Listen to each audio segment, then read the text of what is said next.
የእግዚአብሔር ልጅ የዲያብሎስን ሥራ ሊያፈርስ ተገለጠ። ምንድነው የዲያብሎስ ሥራ? በአንደኛ ዮሐንስ መሰረት የእግዚአብሔር ልጅ የዲያብሎስን ሥራ ሊያፈርስ ተገለጠ። በአንደኛ ዮሐንስ በተጻፈው በአውዱ ነው የምላችሁ። ምንድነው የዲያብሎስ ሥራ? መተት፣ ማጂክ፣ ጥንቆላ፣ አሰራር፣ የአየር ላይ ዘንዶ፣ ጭራ ያለው ቀንድ ያለው እሱ ነው። ምንድነው ታዲያ? ምንድነው? ዲያብሎስ ከመጀመሪያው ጀምሮ ኃጢአት በማድረግ ጸንቶ ይኖራልና የእግዚአብሔር ልጅ ግን ይህንን የዲያብሎስን ሥራ ሊያፈርስ መጣ። ስለዚህ ከእግዚአብሔር የተወለዱ ሁሉ እንደ ዲያብሎስ ኃጢአትን በሕይወት ዘመናቸው በጽናት ሆቢ አድርገው በጀት መድበው የኑሮ ስርዓት አድርገው ሊኖሩ አይችሉም። ማን ሰብሮላቸዋል? የእግዚአብሔር ልጅ ይህንን አሰራር ሰበር። ፕሬዘንሱ አለው፣ ፈተናው አለው፣ ከበባው አለው፣ መሰነካከሉ አለው፣ ክፉ መሻቱ አለው፣ የሥጋ ምኞቱ አለው። አዎ ግን አይገዛንም። ባሪያ አድርጎ ግን በእኛ ላይ ምን አይልም? አይሰለጥንም።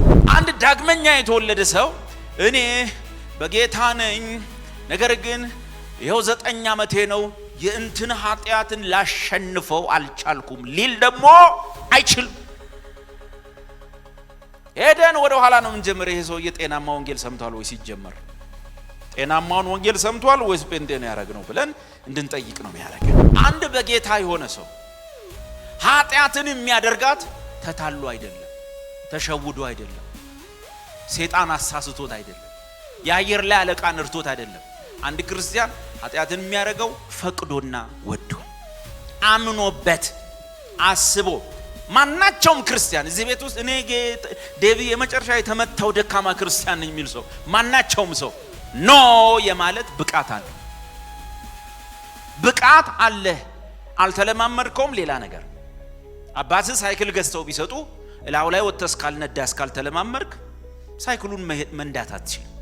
እግዚአብሔር በውስጥህ ኖ የማለት ብቃት ሰጥቶሃል። እስካልገለጥከው እስካልተለማመድክ ተሸናፊ ሆነ ትቀጥላለህ። የምንለማመደው ወይ የምንኖረው ቅድስና እያደገ የሚሄድ ወይም ሂደታዊ ቅድስና ያ የተፈጸመ ነው። ፍቺው ምን ማለት ነው? ፕሮግሬሲቭ ሳንክቲፊኬሽን ማለት ፍቺው በክርስትና ሕይወት ውስጥ አማኞች ለእግዚአብሔር ቃልና ለመንፈስ ቅዱስ ሥራ በመታዘዝ በቅድስናና ክርስቶስን በመምሰል የሚያድጉበት ቀጣይነት ያለው ሂደት ነው።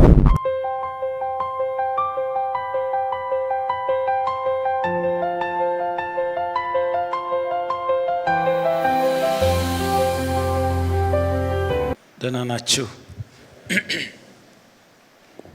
ትምህርታችንን ቀጥል። ትላንት ቅድስናን ጀመርን። ቅድስና 3 ዘርፎች አሉት። ድንገት ወቅቱ ነው ከዘነበ እና ድምጽ ማይሰማ ከሆነ ወርሺፕ እንጀምራለን። ችግር የለውም። እሺ ጊዜው ነው። ምናልባት እነ ኤልያስ እዚህ ካሉ እንዳታስቆሙ ዝናቡን ይዝነብ። ወቅቱ ነው፣ ጊዜው ነው፣ መብቱ ነው። አትገስጹ ለማለት። እሺ እና ቅድስና ከመጽደቅ ቀጥሎ የምንኖረው ስራ ሲሆን ልዩነቶቹን አየን። መጽደቅ ምን እንደሆነ፣ ቅድስና ምን እንደሆነ። ከዛ ደግሞ በመቀደስ አስተምሮ ውስጥ ወይም ዶክትሪን ውስጥ ቅድስና 3 ዘርፍ ነው ያለው። አንዱ የስፍራ ቅድስና ወይም በክርስቶስ መቀደስ ነው።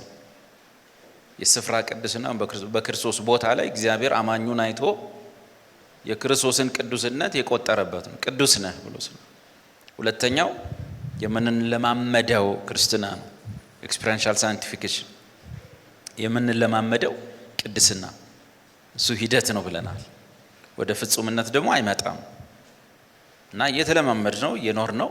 ወይም ቀላል ትርጉም ማለት ነው ክርስቶስን መምሰል ማለት ነው። ክርስቶስን መምሰል። ከዛ መጨረሻው ፍጹማዊ ቅድስና ነው ወይም አልቲሜት ሳንቲፊኬሽን ነው። እሱ ደግሞ ያው ዛሬ እነዚህን በዝርዝር እናያቸዋለን ማለት ነው። ትልቁ ነገር ግን እንድትለዩ የምፈልገው በመጽደቅና በቅድስና መሃል ያለውን ትልቅ ልዩነት ነው። ያም ልዩነት መጽደቅ ቅጽበታዊ ነው፣ ወዲያው የተወሰነ ብያኔ ነው።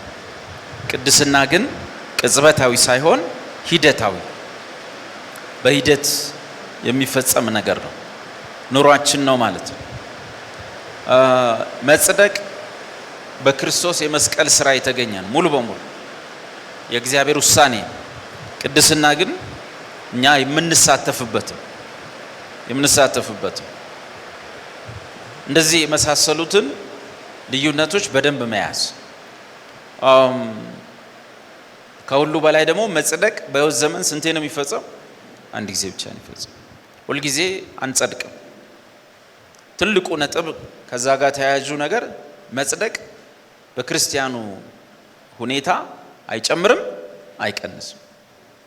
ከማቴዎስ ወንጌል ቀጥሎ ምን ወንጌል ነው ሲሉት ዝም የሚል ክርስቲያንና ቴዎሎጂ የበጠሰ ክርስቲያን ጽድቃቸው ስንት ነው? አንድ ነው። እግዚአብሔር በአዲስ ኪዳን ለሚያምኑበት የሚሰጠው ጽድቅ የማን ጽድቅ ይባላል? የእግዚአብሔር ጽድቅ ይባላል። ስለዚህ ማናችንም የምናዋጣው ጽድቅ በአዲስ ኪዳን ስለሌለ ስሙ የእግዚአብሔር ጽድቅ ነው። ለሁሉም እኩል ነው የሚሰጠው፣ ልዩነት ደግሞ የለም። መቀደስ ጋር ግን ስንመጣ ልዩነቶች አሉ። እነዛን እያጠናን አሁን እንትን ልበላችሁ፣ ዝርዝሩን እያየን ብንሄድ ጥሩ ነው። ጎበዝ ነው ይሄንን ፈጠን የሚያደርግልኝ ሰው። የመጀመሪያውን እንየው፣ በክርስቶስ ያገኘነውን መቀደስ ወይም የስፍራ ቅድስና፣ በክርስቶስ የተቀደስነው መቀደስ። እሱ በክርስቶስ የተቀደስነው መቀደስ በእምነት ምክንያት ያገኘነው እንጂ በስራችን ያገኘነው አይደለም። አንደኛ ቆሮንቶስ 6 ላይ የምታውቁት ጥቅስ አለ። የቆሮንቶስ ነዋሪዎች የድሮ ህይወታቸውን አስታወሳቸው። የድሮ ህይወታቸው ስለሚያስጠላ ማንበቡ ራሱ ይከብዳል። ምን አይነት ሰዎች እንደነበሩ ጻፈና አሁን ግን በአምላካችን መንፈስ በኢየሱስ ክርስቶስ ስም ትታጠባላችሁ። የለም ዝም ብሎ ሰባኪው የሚያወራው አዎ ብሎ የለም። አሁን ጊዜው አብቅቷል። እንደሱ የሚያወራትን ሁሉ ሲኒየር ይሁን ጁኒየር የራሱ ጉዳይ በእግዚአብሔር ቃል ነው የምታጠምደው የምትይዘው ማለት ነው። እና የቀድሞ ህይወታቸውን ያወራል።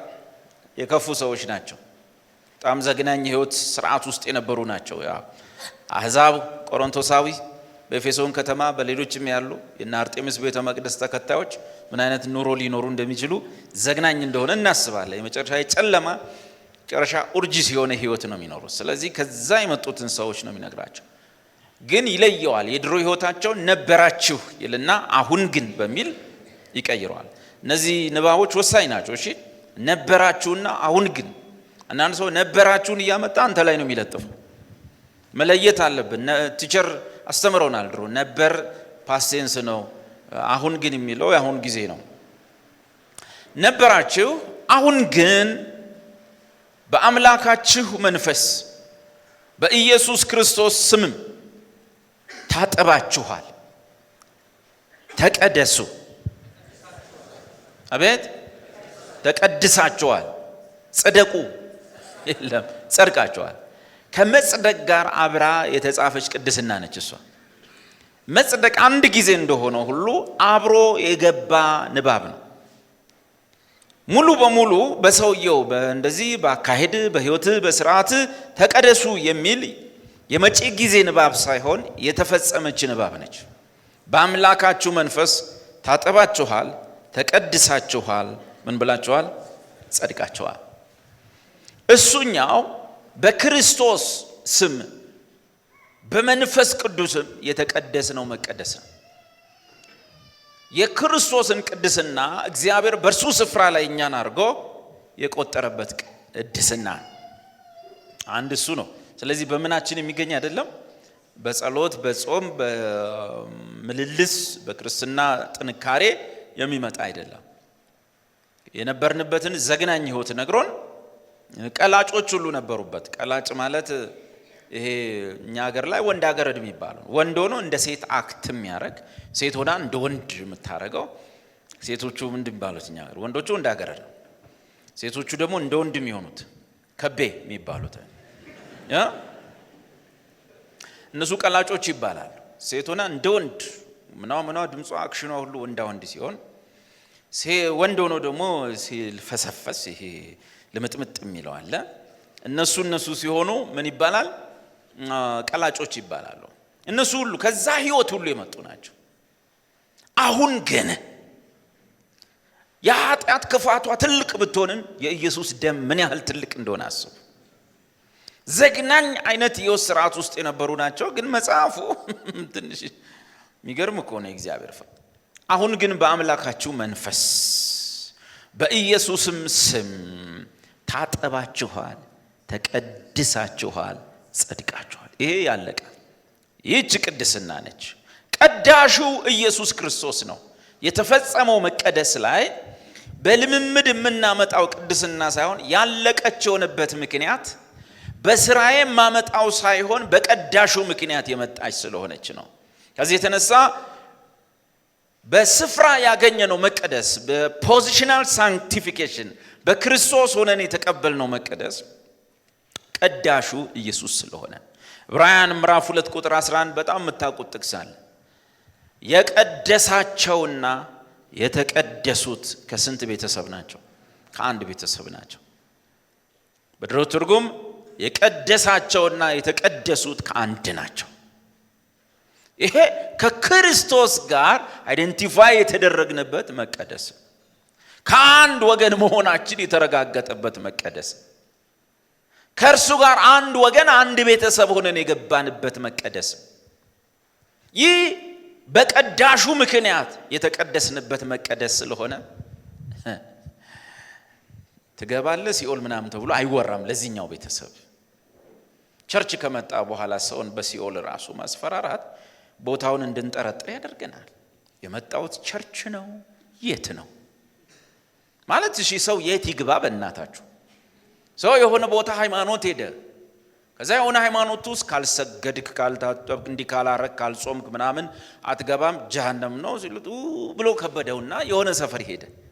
እዛም ሰፈር ሲሄድ እንዲህ ካላረክ፣ ካልሰገድክ፣ እንደዚህ ካላረክ ገደም ለገዳም ጫቅሎ እንትን ደሃ ካላበላ ምናምን መጽደቅ ቀላል አይደለም አትጸድቅም አሉት። እና ያስፈራል። እዛም ጋር መዝሙር ሁሉ ያስፈራል። አቤት የዛን ጊዜ ክርስቶስ ሲመጣ ትንሹ ትልቁ መግቢያውን ሲያጣ፣ በዛ ላይ መብረቅ መሃሉ ላይ አለ ነገር አለው። አይተዋል? ማሲንቆና መብረቅ እንዴት እንደሄዱ አላውቅም፣ ግን ያስፈራል። ወይኔ ይጥላል። እዛም ጋር የሚያስፈራ ነው የሚነግሩ። ያወጣህና ስትል ከዚህ ያወጣን በረደኝ ስትል እሳት ውስጥ ከሳታ ተቃጠሉ ስትል የት ይሻለኛል ብለህ እዚህ መጣ። እዚህም ሰው ተሰልፎ ያኔ ወይኔ ምን ይሆን ጣዬ። እንዴ ምን ብላችሁ ነበር ያመጣችሁን? ያድናል ብላችሁ አይደለም እንዴ? ድኗል፣ ዛሬ እልል በሉ በጌታ ሆኗል፣ መላእክት በሰማይ እልል ብለዋል ብለው አስጨብጭበው ተረጋግቼ ሳለ ኳይሮ ወጥቶ አይናቸውን ስቅል አድርገው እንደዚህ ነገር ከባድ ነውና የት እንድረስ ወገኖች? እዚህም መተን ካልደረስን ማነው እዚህም መተን መዳናችን እርግጠኛ ካልሆን ጭራሽ በቸርች በኩል ሲኦል ከተገባ ከባድ ነው የሚሆነው። የት ልግባ ወገኔ? ቀዳሹ ኢየሱስ ክርስቶስ ነው። ቀዳሻችን ማን ነው? ዕብራውያን 2:11 ምን ይላል መጽሐፉ? አቤት ምን ይላል? የቀደሳቸውና የተቀደሱት ከስንት ናቸው? ከአንድ። ትዝ ይለኛል የዛሬ ስንት ዓመት እንደሆነ የአንድ ህፃን ልጅ ቪዲዮ ተለቆ ነበር። በሲዲ በክብ ሲዲ ህፃን ልጅ ነው፣ ህዝቡን ያስለቅሳል። በቃ መጡ፣ አለቃችሁ፣ ተበላችሁ፣ እግዚአብሔር ሰውን ያወጣል እንጂ ዝሙት ሰርተሽ ይምጣሻል ነው ውጪ ያስወጣል። መቼስ ከአንድ ትልቅ ጉባኤ 3 አይጠፋምና አንድ የፈራች ወጣች መሰለኝ። በቃ ማአት ነገር ነው፣ ሰውን አንጓጠጠ ምናምን ብዙ ነገር አረገ። ያሳዘነኝ ምንድነው መጨረሻ ላይ ልጁ መላእክት እየመጡ ነው ሊጨረግዱ ነው፣ ልታልቁ ነው፣ ይታዩኛል ምናምን ሲል ሰው አይተሃል? መሬት ወረደ፣ ግማሹ ወንበር ስር ገባ አለ። የሚገርመኝ ልጁ የ10 ምናምን ዓመት ልጅ ነው፣ ሰዎቹ የ50 እና የ60 ዓመት ሰዎች ነው። አንተ ጸጉር እዚህ ድረስ ገብቶ በጣም ከባድ ነው። በዛን ልጅ እንዲህ ሲቀለድብ የኔ ጥያቄ ምን ነበር? እናቴ አንድ 30 ምናምን ደቂቃ አየችና ካሴቱን አውጣው አለች። ምን ነው ሲለኝ እኔ አውጣው አለች። የኔ አሁን ያሳዘነኝ መሰላችሁ? ያው ታሪክ ራሱን ይደግማል። እነዛ መላእክቶች አስቡ እየበረሩ ወደ ኢትዮጵያ ሲመጡ ያን ቀን ላይ ሊያጠፉ ሲመጡ እንዲህ ሲያዩ የሆነ መጠጥ ቤት አለ፣ ዳንኪራ ቤት፣ መሸታ ቤት። ይሄ ምንድነው? መሸታ ቤት። እለፈው፣ ቆይ እሱን እለፈው። ይሄ ምንድነው? ይሄ ሲደነስ ነው ሌሊት የሚታደረው። እለፈው። ይሄ ምንድነው? መስጊድ። እለፈው። ይሄሳ እንትን ነው። እለፈው። ይሄስ ቸርች። ግባ እዚህ ውስጥ ግባ ማለት ከባድ ነው። የት እንድረስ? እኔ ማውቀው ቸርች መማፀኛ ከተማ እንደሆነች፣ ኃጢአተኛ ሮጦ የሚመጣባት ቦታ ነች። የደከመ መጥቶ የሚጸናባት ቦታ ነች። የት እንድረስ? የት እንሂድ? ቀዳሹ ኢየሱስ ክርስቶስ ነው። አንድ ነጥብ አይተናል። በስራችን የተገኘ አይደለም፣ በመንፈሱና በስሙ የተቀደስ ነው። በምንም የማይመጣ ቅድስና ማለት ነው። በምንም የማይመጣ ስለሆነ በመንፈሱና በስሙ ተቀደሰን። ቀዳሹ ደግሞ ማን ነው አለን? ኢየሱስ ክርስቶስ ነው። ሶስተኛ ይህ መቀደስ ሂደት አይደለም። ይሄኛው መቀደስ በክርስቶስ የተቆጠረው መቀደስ ሂደት አይደለም። ስለሆነም የዘላለም ፍጽምና ነው። አሜን። አውጡ ጥቅሱን ዕብራውያን 10 ቁጥር 14 ምን ይላል? ዕብራውያን 10 ቁጥር 14 አንድ ክርስቲያን በዚህ በክርስቶስ ስፍራ ላይ ባለበት መቀደስ ያገኘው መቀደስ የዘላለም ፍጽምና እንጂ የአንዳንድ ቀን ፍጹም ያደርገው አይደለም። እሁድ ፍጹም፣ ሰኞ ጎዶሎ፣ እሁድ ቅዱስ፣ ማክሰኞ ሮብ ርኩስ አይደለም። ለምን? ሲጀመርም በኢየሱስ ስም ነው የተቀደሰው።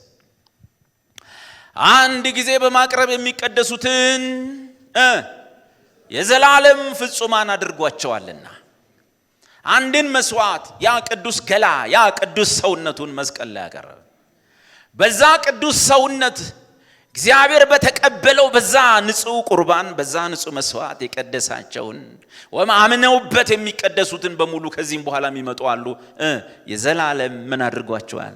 ፍጹማን አድርጓቸዋል።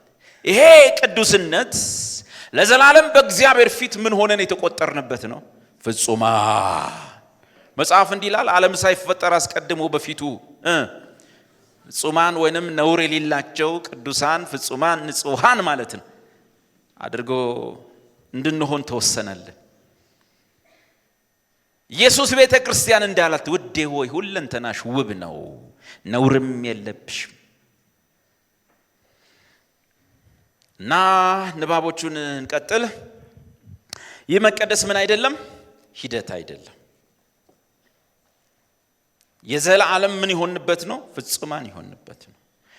አራተኛ ብርቶችም ደካማ ክርስቲያኖችም ከዚህ የተነሳ ከቅድሙ ቅድስና የተነሳ ብርቶችንም ደካማ ክርስቲያኖችንም በክርስቶስ ቅዱሳን ብሎ መጥራት እንጂ በተቃራኒው ኃጢአተኛ ሕዝብ እርኩስ ብሎ መጥራት ነውር ነው በወንጌል ሃይማኖት።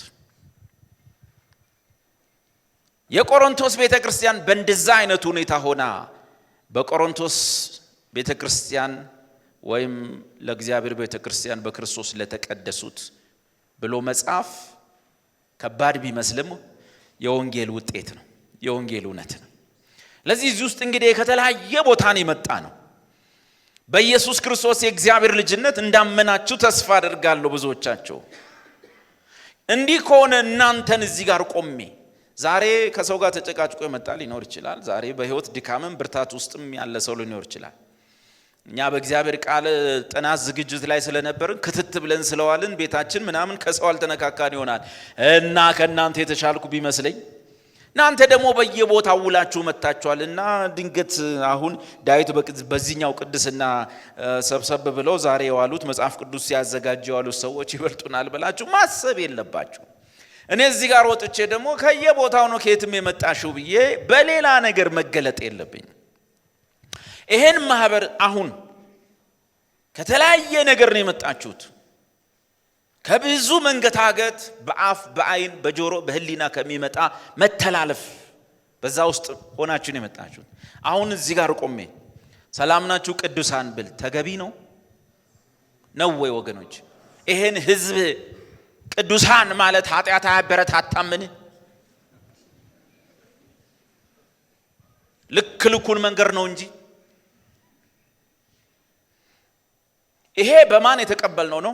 አንድ ጊዜ የቀደሳቸውን የዘላለም ምን አድርጓቸዋል? ፍጹማን አድርጓቸዋልና ሁሉንም ክርስቲያኖች ቅዱሳን ብሎ መጥራት እንጂ ኃጢአተኞች ብሎ መጥራት አይፈቀድም። ለምንድነው ቆሮንቶስን የጠቀስኩላችሁ? አንደኛ ቆሮንቶስ 1 ላይ ያው የተጻፈ ጥቅስ አለ። ምን ይላል? በቆሮንቶስ ላለች ለእግዚአብሔር ቤተክርስቲያን። ይሄን የጻፈው ምን ሰምቶ ነው? ጳውሎስ ምን ሰምቶ? ስለ ቆሮንቶስ ሰዎች እንደው የእግዚአብሔር ቤተክርስቲያን የሚያስብል ጥራት ሰምቶ ነው አይደል? ነው የሚመስላችሁ? መተው የነገሩት ሰዎች አንድም ጥሩ ነገር ስለ ቆሮንቶስ ቤተክርስቲያን አልነገሩትም። አንድ ጥሩ ነገር አይገኝም ወገኖች። ምዕራፍ 1 ላይ ችግር፣ ምዕራፍ 2 ሌላ ችግር፣ ምዕራፍ 3 ሌላ ችግር፣ ምዕራፍ 4 አይነቱ ሌላ ችግር፣ ምዕራፍ 5 ሌላ ችግር። አረ ምዕራፍ 5 ላይ የተሰማው ነገር ደስ አይልም። ምዕራፍ 6 አረ በኢየሱስ ስም፣ ምዕራፍ 7 ሌላ፣ ምዕራፍ 8 እያለ ይቀጥላል። ትንሽ የሚሻሉት ምዕራፍ 14 ላይ ያሉት ናቸው። እነሱ ደግሞ ቸርች ገብተው የሚበጠብጡ ናቸው። በአደባባይ በሌላ ቦታ ያዋሉ አይደሉም። ቸርች ነው የሚውሉት፣ ግን ቸርቹን ሰላም ያሳጡ ናቸው። እነሱ ትንሽ የሚሻሉት እነሱ ናቸው። የለም አልኩ በቃ። ይሄን ሲሰማ ጳውሎስ ምን አለ? አቤት አሁን እንደዛ አይነት ችግሮች ብትነግሩት እዛ ብራናዬን አምጡ አለ። እንትን አለ። እስቲ አስቡ፣ የኛ ሀገር ነብይ ቢሆን ይሄን የሰማው። ቆሮንቶሶች እኮ ይወልናቴ ክስክስ ላይ ናቸው፣ ፍርድ ቤት ነው የሚውሉት አሉ። ባልና ሚስት ችግር አለ። የሆነ ሰውዬ ደግሞ አለ መሐላቸው ላይ የእንጀራ አባቱን ሚስት ሁሉ ቀምቶ አግብቶልህ ጉባኤ ከሴትዮዋ ጋር ይመጣል ምናምን ደግሞ ጭራሽ ጳውሎስ ሙልጭ አድርጎ እኮ ነው የሚሰድበው። እሱን ብሎ ሐዋርያ እያሉት እኮ ነው ጳውሎስን ጭምር። እሱም ብሎ ደግሞ ሐዋርያ መች ከጌታ ጋር ነበረና ነው፣ ጌታን መቼ ባይኑ አየና ነው ምናምን አሉ። ያኔ የሐዋርያነት መስፈርቶች አሉ፣ በደንብ ያውቃል ህዝብ። እና ጳውሎስ በአይኑ እንዳየው አያውቁም ስላልነበረ ከኢየሱስ ጋር የታየውና ነው በአይኑ ምናምን ሁሉ ይሉ ነበር። ምዕራፍ 5 ችግር ነው። ምዕራፍ 6 አንዳንዱ ደና የምትለው ፍርድ ቤት ነው የሚሉ ክስ። ምዕራፍ 7 ምዕራፍ 8 ጣዖት ቤት ሁሉ ደርሰው ይመጣሉ እያለ ይመጣል። የቀረው ደግሞ እኔ ፍርድ ቤትም አልሄድም ምንም አልሄድም ብሎ ቸርች መጥቶ ሁሉም በልሳን እየጮኸ ቤቱ ንብ የገባበት መስሎ የተሰጠውም ያልተሰጠውም ይጮሃል። ጳውሎስ ምን ጉር ነው ይሄ ሁሉ ነው በቃ እነዚህ ናቸው የሚሻሉት እያለ ይቀጥላል። ምንም ሰላም የለውም። አሁን የኛ ሀገር ሰውዬ ቢሆን እዛ ይሄንን ጉድ የሰማው ምን ብሎ ነው የሚጀምረው? ምን ብሎ አምጣው ብራናው አምጣው የሰራዊት ጌታ እግዚአብሔር እንዲህ ይላል፣ ህዝብ የለኝም ይላል፣ እያንዳንድሽ ይላል የሰራዊት ጌታ እግዚአብሔር ብሎ ነው የሚጀምረው። ጳውሎስ ምን ብሎ ጀመረ? በቆሮንቶስ ላለች ለማን? ይሄ ኃጢአት አያበረታታም። እንደ ልብሽ የሆንሽ ግቢ ማለት አይደለምን? ጳውሎስ ያን ማህበር በደሙ የእግዚአብሔር ማህበር አላረገው፣ በክርስቶስ ነው የሆነው። ያንን ነገር የሚያርመው በክርስቶስ የተገኘውን ሳይነካ ነው። እርማት የሚሰጠው ጉባኤ የሚታረመው እርኩስ ብለህ አይደለም። እንደውም መጽሐፍ ቅዱስ የሚለው እርኩስ ነው ህዝቡ። አዎ መጽሐፍ ቅዱስ ምን እንደሚለው እርኩሱ ወደፊትም ይርከስ እና ቅዱሳን አቤት ቅዱሱ ወደፊትም ይቀደስ። ቅዱስ እርኩስ አይሆንም ማለት ቅዱስ ሰው እርኩስ እንዲሆን አይፈቀድም። እርኩስ ሰው ቅዱስ ሊሆን አይችልም። በቆሮንቶስ ላለች ለእግዚአብሔር ቤተክርስቲያን ወይ ጉድ! ቀጥሎ ምን ይላል? በክርስቶስ ኢየሱስ ለተቀደሱት። ይሄ ምልልስ አይደለም፣ የህይወት ምልልስ አይደለም። ኦሬዲ የተፈጸመ ነው። በስሙ የተቀደሱ ናቸው። በክርስቶስ ኢየሱስ ለተቀደሱት የእነርሱና የኛ ጌታ የሆነው ጌታችን ኢየሱስ ክርስቶስን ስም በየስፍራው ከሚጠሩ ሁሉ ጋር ቅዱሳን ለመሆን። ይሄትኛው ነው? አቤት የህይወት ስርዓት ልምምድ። በክርስቶስ ተቀድሰዋል። የተጠሩበት ምክንያት ምን ለመሆን ነው? ክርስቶስን እየመሰሉ ለመኖር ምን ይሆኑ? የተጠሩ። ስለዚህ በቅድስና መኖር ጥሪያችን ነው። መቀደስ ግን በክርስቶስ የተሰጠን ነፃ ችሮታ። ይሄንን ያዙ እና እንቀጥል። 5ኛ ከኃጢአት ኃይልና ገዛዝ እንዲሁም በኃጢአት ከሚገኘው የውሸት ደስታ ነፃ የወጣንበት አሰራር ነው ይሄኛው ቅድስና። ለበበሉ ከኃጢአት ኃይልና አገዛዝ ምን ማለት ነው? የኃጢአት ኃይልና አገዛዝ የኃጢአት ፕሬዘንሱ በዙሪያችን አለ የለም? የኃጢአት ፕሬዘንስ አለው በዙሪያችን። ኃጢአት ያንጃብባል፣ ይከበናል። ይሄ አምልጦ ይሄዳል አይሄድም? እንዲህ የሆነ አንዳንድ ጊዜ የሆነ መጥፎ ማይሆን ሐሳብ መጥቶባችሁ ያውቃል? ማታውቁ ሰዎች በኋላ እንጸልይላችኋለን። ችግር ጭንቅላታችሁ ላይ ችግር አለ፣ ጤናማ አይደላችሁ። ኦኬ ይሄ አንዳንድ ጊዜ እዚህ ያመጥቶ አልመለሳችሁትም መጥፎ ነገር እግዚአብሔር ረድቷችሁ መለሳችሁ እንጂ መጥቶ አያውቅም። የሆነ አንዳንዱ ደግሞ ያመልጣውና መንፈሳዊ ሊያረጋው በኢየሱስ ስም ብሎ ይጨምርበታል አይደል? እንደኔ ጓደኛ እኔ በኢየሱስ ስም እኔ አፍንጫህን ነው ምለው አለው ልጁ። ያው ምለው ስጋ ነው፣ መንፈሳዊ ለማድረግ ምቱን የኢየሱስን ስም ተጨምርበታል። እንደዚህ አይነት ፈተና አለ የለም? አለ። ጆሮ ያልፈለከውን ይሰማል አይሰማም? የሰማውን ደግሞ ወደ ስዕል ተርጉሞ መጥፎ ነገር እዚህ ውስጥ ያስቀምጣል አያስቀምጥም? ቲክቶክ ማይጠቀም እዚህ ቤት የተባረከ አንድ ሰው ድንገት እንዲህ ስታረግ አይቀፍም? ፌስቡክ እንዲህ ስታረግ የሚያስጠላ አይመጣም? ይመጣል አይመጣም? ኧረ ምን በቃ እንዳለ የሚያስጠላ አይደለ እንዴ ያለው። እና ነገር ግን የኃጢአት ኃይልና አገዛዝ ምን ማለት ነው? ፕሬዘንሱ አለ፣ ፈተናው አለ። ቶሎ ነው ኃጢአት የሚከበን። ያ ነገር ግን በእኛ ላይ ጎጆ እንዳይሰራ እንዳይሰለጥንና የህይወት ስርዓት ሆኖ በእኛ ላይ እንዳይገዛ የኃጢአትን ኃይልና አገዛዝ ይሄ ቅድስና ሰብሮታል። ይሰማል? ይሄ መቀደስ የጠቀመን ለምን መሰላችሁ? አንዱ የኃጢአትን ኃይልና አገዛዝ ከኛ ላይ ሰበረው። መጽሐፍ ቅዱስ እንደዚህ ይላል፣ የእግዚአብሔር ልጅ የዲያብሎስን ሥራ ሊያፈርስ ተገለጠ። ምንድነው የዲያብሎስ ሥራ? በአንደኛ ዮሐንስ መሰረት የእግዚአብሔር ልጅ የዲያብሎስን ሥራ ሊያፈርስ ተገለጠ። በአንደኛ ዮሐንስ በተጻፈው በአውዱ ነው የምላችሁ። ምንድነው የዲያብሎስ ሥራ? መተት፣ ማጂክ፣ ጥንቆላ፣ አሰራር፣ የአየር ላይ ዘንዶ፣ ጭራ ያለው ቀንድ ያለው እሱ ነው። ምንድነው ታዲያ? ምንድነው? ዲያብሎስ ከመጀመሪያው ጀምሮ ኃጢአት በማድረግ ጸንቶ ይኖራልና የእግዚአብሔር ልጅ ግን ይህንን የዲያብሎስን ሥራ ሊያፈርስ መጣ። ስለዚህ ከእግዚአብሔር የተወለዱ ሁሉ እንደ ዲያብሎስ ኃጢአትን በሕይወት ዘመናቸው በጽናት ሆቢ አድርገው በጀት መድበው የኑሮ ስርዓት አድርገው ሊኖሩ አይችሉም። ማን ሰብሮላቸዋል? የእግዚአብሔር ልጅ ይህንን አሰራር ሰበረው። ፕሬዘንሱ አላው፣ ፈተናው አላው፣ ከበባው አላው፣ መሰነካከሉ አላው፣ ክፉ መሻቱ አላው፣ የሥጋ ምኞቱ አለ። አዎ ግን አይገዛንም። ባሪያ አድርጎ ግን በእኛ ላይ ምን አይልም? አይሰለጥንም። ከምን የተነሳ? መጽሐፉ ምን ስለሚል? ከእግዚአብሔር የተወለደ ሁሉ የእግዚአብሔር ቅድስና ዘር በእርሱ ውስጥ ይኖራልና ኃጢአትን እንደ ዲያብሎስ ልማድ አድርጎት ሊኖርበት አይችልም። ነገር ግን ድካም የለም፣ ፈተና የለም፣ ፕሬዘንሱ የለም፣ ከበባው የለም፣ መሰነካከሉ የለም፣ ክፉ መሻቱ የለም። ምን ማን ነው ከዛ ነገር ነፃ ይሆን? ይሄማ ማለት እኔ ትንሣኤን አልጠብቅም፣ አሁኑኑ እንደዛ ሆኛለሁ።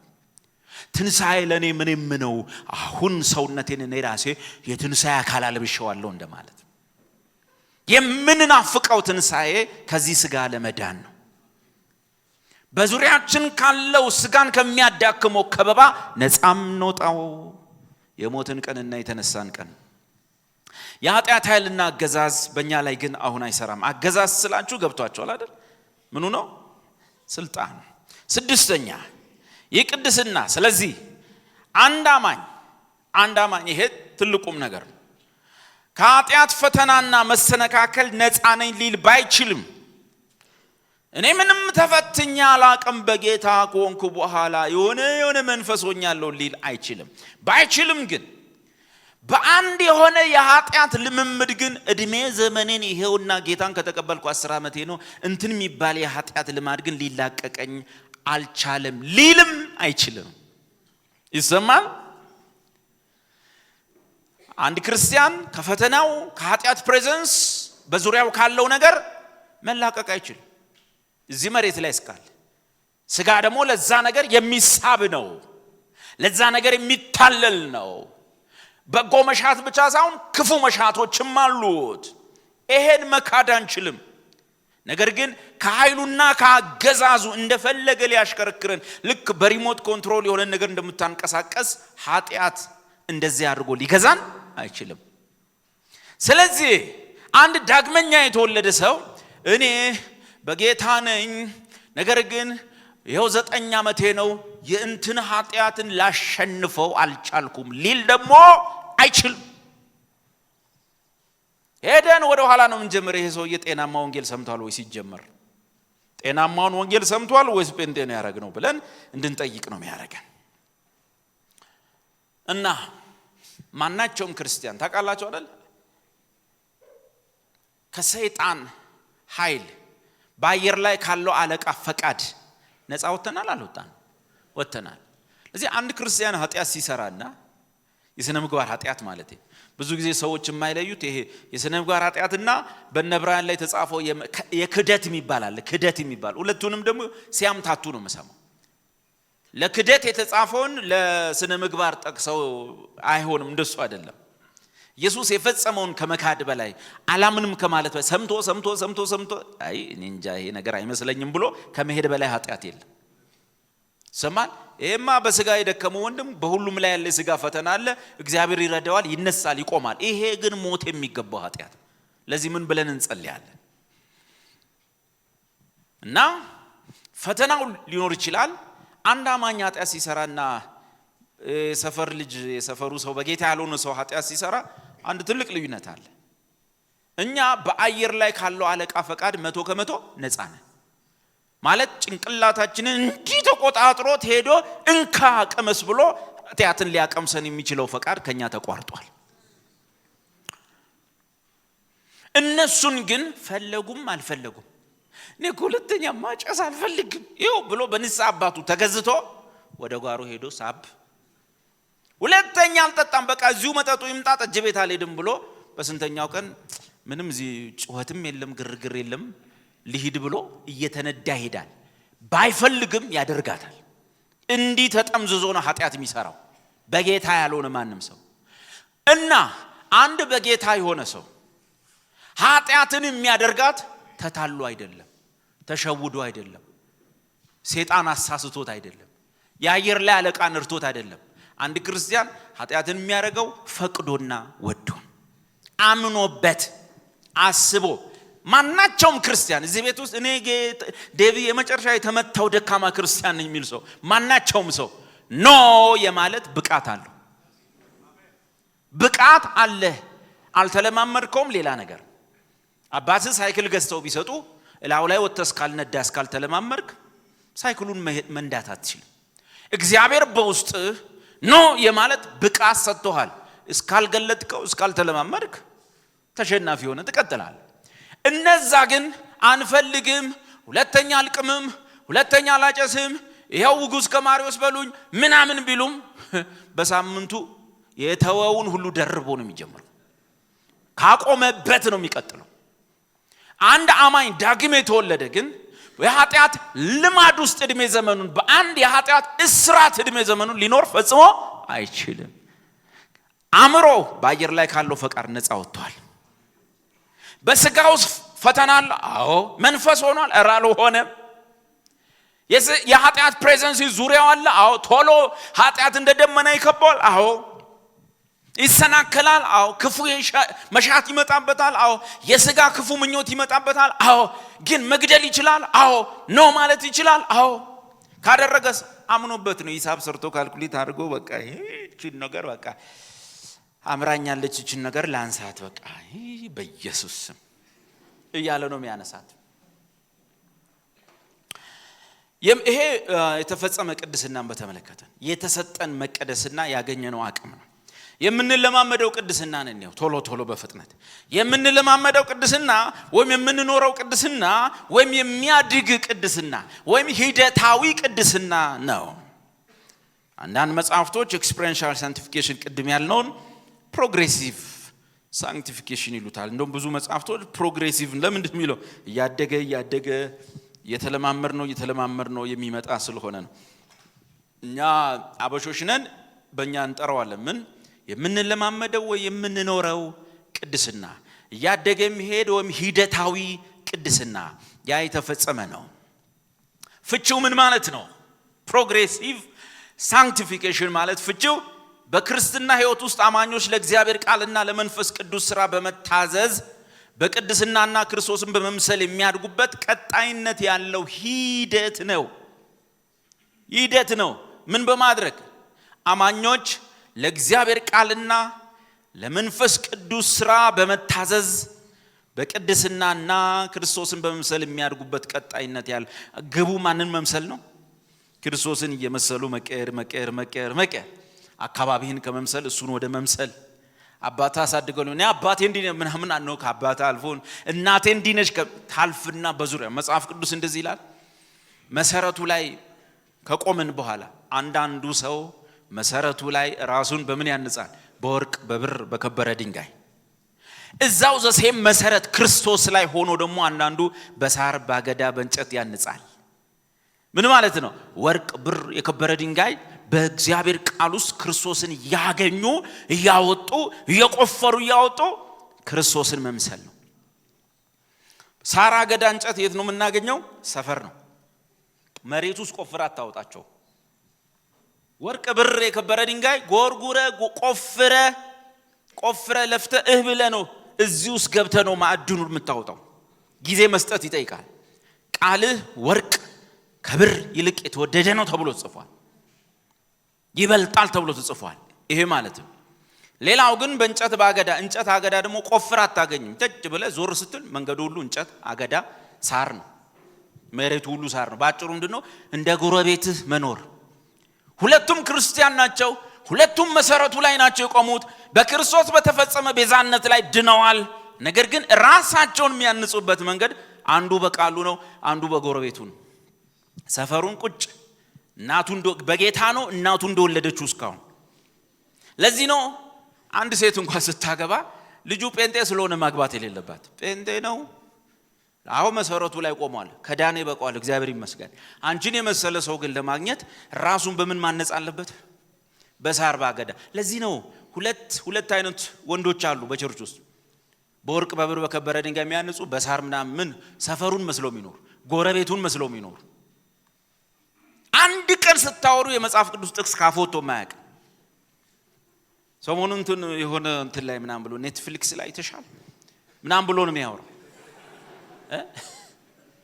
የሆነ ሙቪ አይቼ ነው የሚለው 30 ደቂቃ ተቀምጠሽ አንድም ስለ ጌታ ያወራ መንፈሳዊ ሐሳብና ቅድ የለው፣ ግን መሰረቱ ላይ ቆመ ነው። ይሄ ሰውዬ ምንድነው? ራሱን በሳር ባገዳ በእንጨት በዙሪያው ባሉ ማቴሪያሎች ያነጸ ሲሆን ምን ይሆናል? በቤማ በፍርድ ወንበር ፊት ግን ሁለቱም ያልፋሉ። ነጩ ዙፋን ፊት ክርስቲያን አይቆምም። ተጠንቀቁ። መድረክ ላይ ከመውጣታቸው ፊት ነጩ ዙፋንና ቤማን ለዩ። ማንም ክርስቲያን ነጩ ዙፋን ፊት አይቆምም። ቤማ ፊት ነው፣ የፍርድ ወንበር ነው መሸለም አለመሸለም የሚባል። ቤማ ፊት ሲሆን ግን ምን ይላል? በወርቅ በብር በከበረ ድንጋይ ያነጸው ምን ይሆናል? ከጌታ ዘንድ ምስጋና ይሆንለታል። ያኛውስ ብራዘር መሰረቱ ላይ ነው፣ ጸድቋል፣ ድኗል። ጽድቅ በክርስቶስ ነው። በሳር በአገዳ በእንጨት ያነጸው ሰውዬ ግን ያነጸበት ማቴሪያል ሁሉ በእሳቱ ይቃጠላል። እሱ ራሱ ግን ይድናል። ደስ አይልም? ግን በጭንቅ እንደሚድን ሰው ይሆናል። ማለት በኢየሱስ ፊት ነው የሚያልፈው። ኢየሱስ ቤማ ላይ ይቀመጣል። አማኞች የዳኑ በሙሉ ያልፋሉ። አስብ፣ ጳውሎስ አክሊል ሲሰጠው፣ እስጢፋኖስ በዛ ሁሉ በእልፍ አላፋት መላእክት ጌታ ሲያመሰግነው፣ ያላሰብካቸው የሰፈር ሴትዮ ሲመሰገኑ፣ የሆነ ሰው ደግሞ እንዲህ ምናምን ደራባሻሳ ምናምን ብሎ ጌታ ግን ዝም ብለህ እለፍ ሲለው፣ እሷን ቀን አስበህ ነው ማገልገል፣ እሷን ቀን አስበህ ነው መኖር። ለምን? በፍርድ ወንበሩ ላይ ቤማ ላይ የተቀመጠው ጌታ አይኖቹ እንደ እሳት ነበልባል ናቸው። ዛት ሚንስ ኤክስሬ ናቸው። እዚህ ይቻላል መፎጋገር፣ እዛ ይቻላል። ያልጠበካቸው ሰዎች አክሊል ያገኛሉ። አንተ ግን በሳር ባገዳ በእንጨት እንደ ሰፈሩ ነው ይኖርከው። አንተ የታመንክ ልብ አምባሪያ ይባላል እከሌ። አንቺ የታመንሽ ሴት ግቢ ይላል ጌታ ወደ ሰርጉ ቤት። አንተ እዛ ጋር ስትደርስ እንደ ሰፈሩ ይኖርከው ሰው ግባ የሰርጉ ቤት መቼስ የበጉ ሰርግ ራት ነውና በበጉ ደም ነው የምትገባው።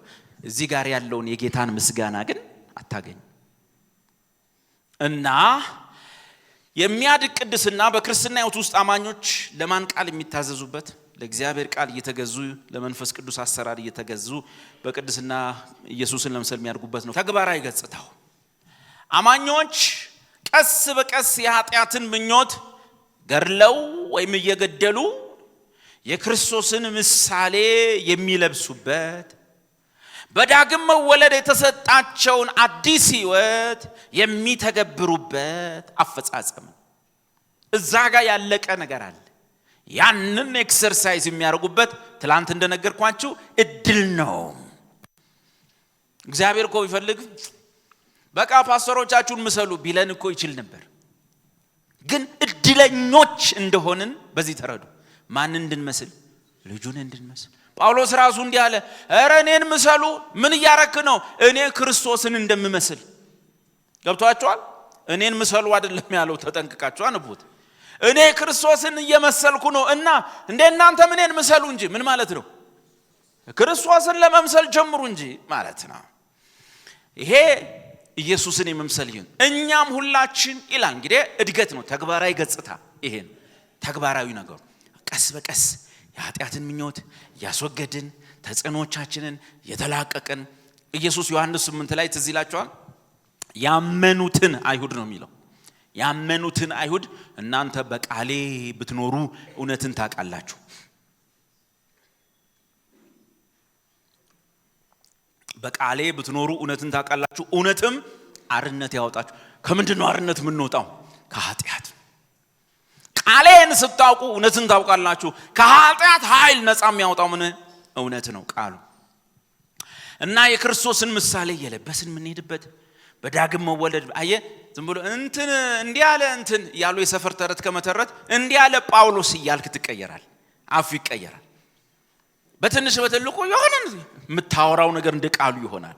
አስተሳሰብ እንደ ቃሉ ይሆናል። በደለኛው ሲገኝ የምታይበት አይን የኢየሱስ አይን ይሆናል። ወጋሪ ድንጋይ ይዞ ሲነሳ ከእናንተ መሃል የሌለበት ይውገራት ትላል። አሰራር በሙሉ ክርስቶስን እየመሰለ ይመጣል። ጳውሎስ ለምንድን ነው ብዙዎቹ ሐሰተኞች ሐዋርያት ገንዘባችሁን ይቀሟችኋል፣ በልዩ ልዩ መንገድና ሁኔታ ገንዘባችሁን ከናንተ ይወስዳሉ አለ ሁለተኛ ቆሮንቶስ ላይ። ያ ብቻ አይደለም፣ ከዛም አልፈው ይኮሩባችኋል አለ። ከዛ ያልፉና አንዳንዶቹ በጥፊ ሁሉ ይመቷችኋል አለ። እናንተ ግን እነሱን ተወዳላችኋልና እኛ ግን እውነተኞቹ ሐዋርያት በእናንተ ላይ እንዲህ የሚያደርግ ልብ የለንም። ማንን መስሏል ማለት ነው? ማንን እየመሰለ ነው? ኢየሱስን ካልመሰልክ ጨርግደው ነው። በስልክ ሁሉ ነው አካውንቴን ምልክል። እንደ ወጣህ ነው መኪና ያለውን እያደፈስ ስልክ ቁጥሩ የሚቀበል ሰው አቅ ነበር። መጨረሻ መድረክ ላይ ወጣሁና ስም መጥራት ነው የቀረኝ። ከዛ አለ ወገኖቼ ግን ይሄ ትንቢት የምታመጡ ወንድሞች አሉ፣ እግዚአብሔር ለድሃ መልእክት የለውም እንዲያሉ ሁሌ ሳይ ወደ ጽዷ ቆም ይሉና ባለ ሀብቶች ወይ መኪና ያለው ምናምን ሲመጣ ጋሽ አንድ ጊዜ ፈልጌውት ነበር፣ ጌታ ይሰጠኝ መልእክት አለ፣ ስልኮን ይሰጡኝ ወደዛ ያለ እኔ መጣሁ አልመጣሁ። ከዛ በኋላ ማን ያውልኛል? የኛ ቤተክርስቲያን ሽማግሌዎች በድሮ በዓለም በነበሩ ሰዓት አራዳዎች ነበሩ። ይወጣላቸው ጥግ ላይ ሆነው ይገመግሙልሃል ላፍ። ከዛ መጨረሻ ምን አልኩኝ? እናንተ ልጆች እግዚአብሔር ለድሃ መልእክት የለውም እንዴ? ለሀብታም ብቻ ነው እንዴ መልእክት የሚያመጣው? እንደውም መልእክት የሚያስፈልገው በብዛት ለማን ነበር? ለድሃ ነበር።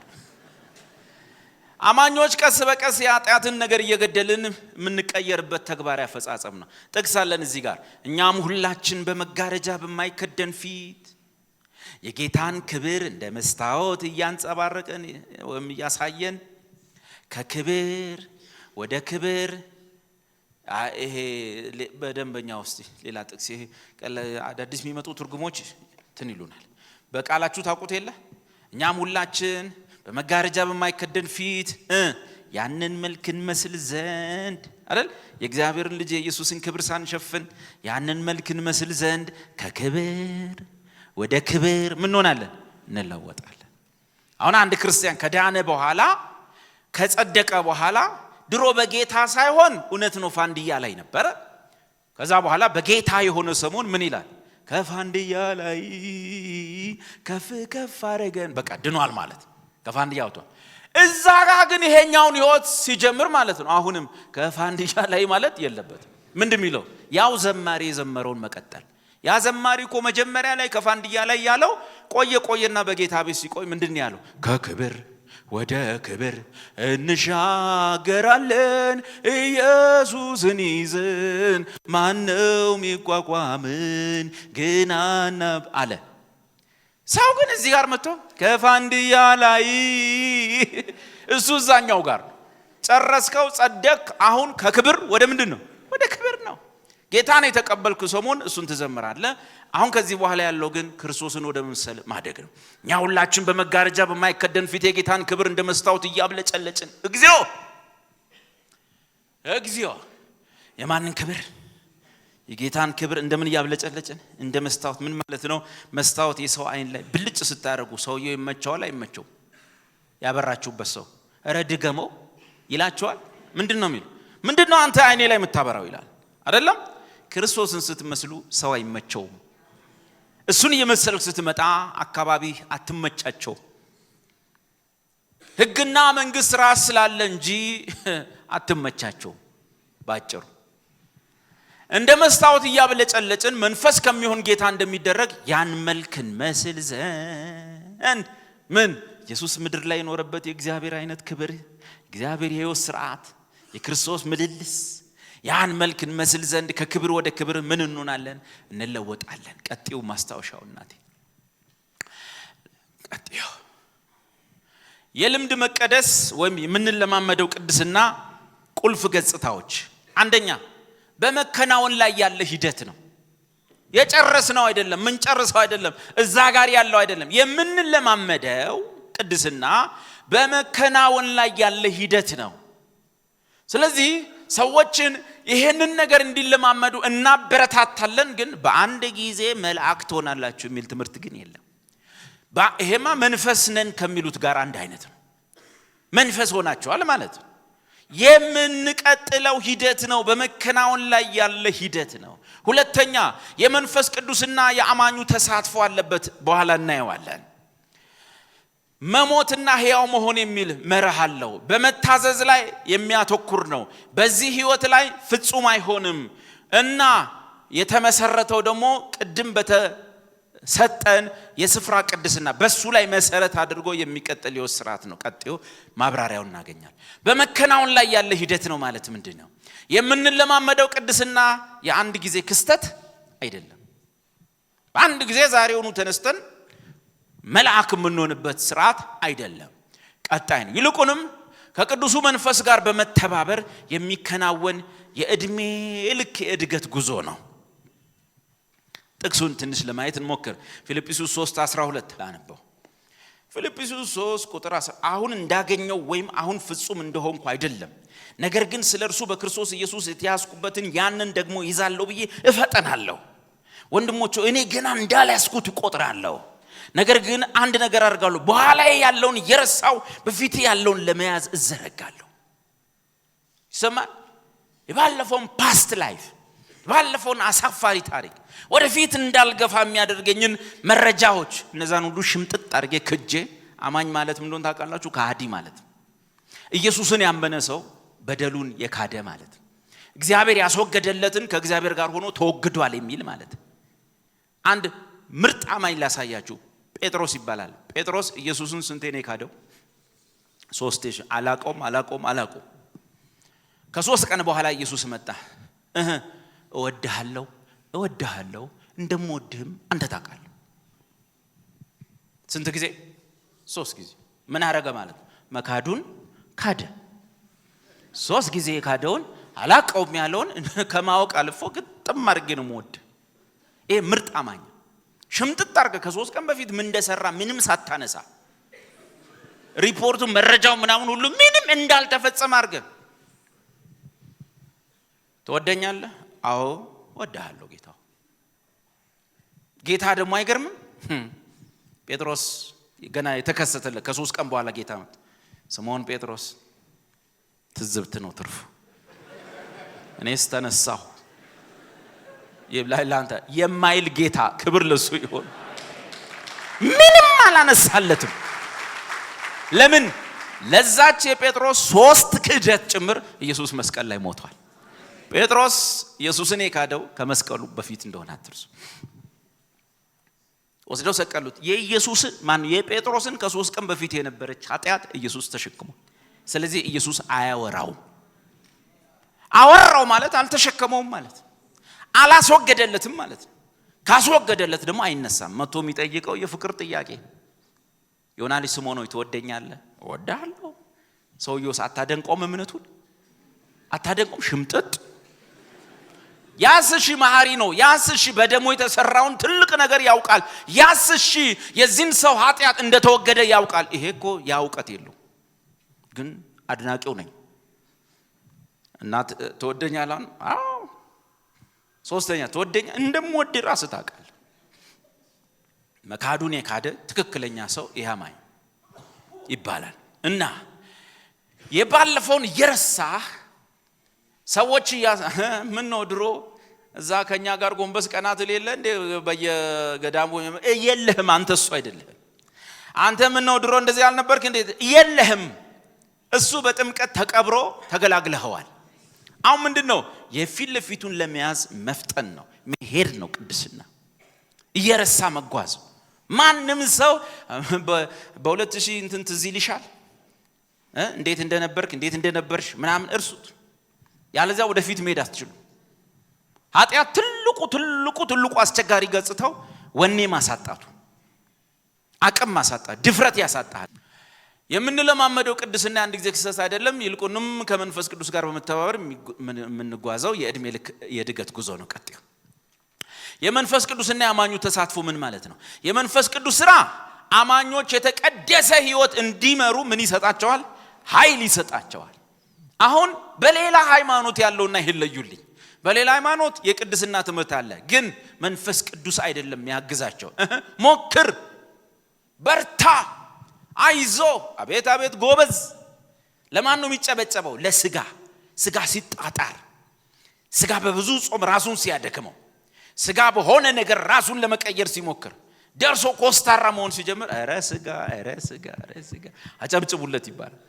መጽሐፍ ቅዱስ ግን ስጋ ነው። አዎ ሳይጀምር ነው ነገሩ የሚያበቃው። ለምን? የስጋ ስራ የተገለጠ ነው።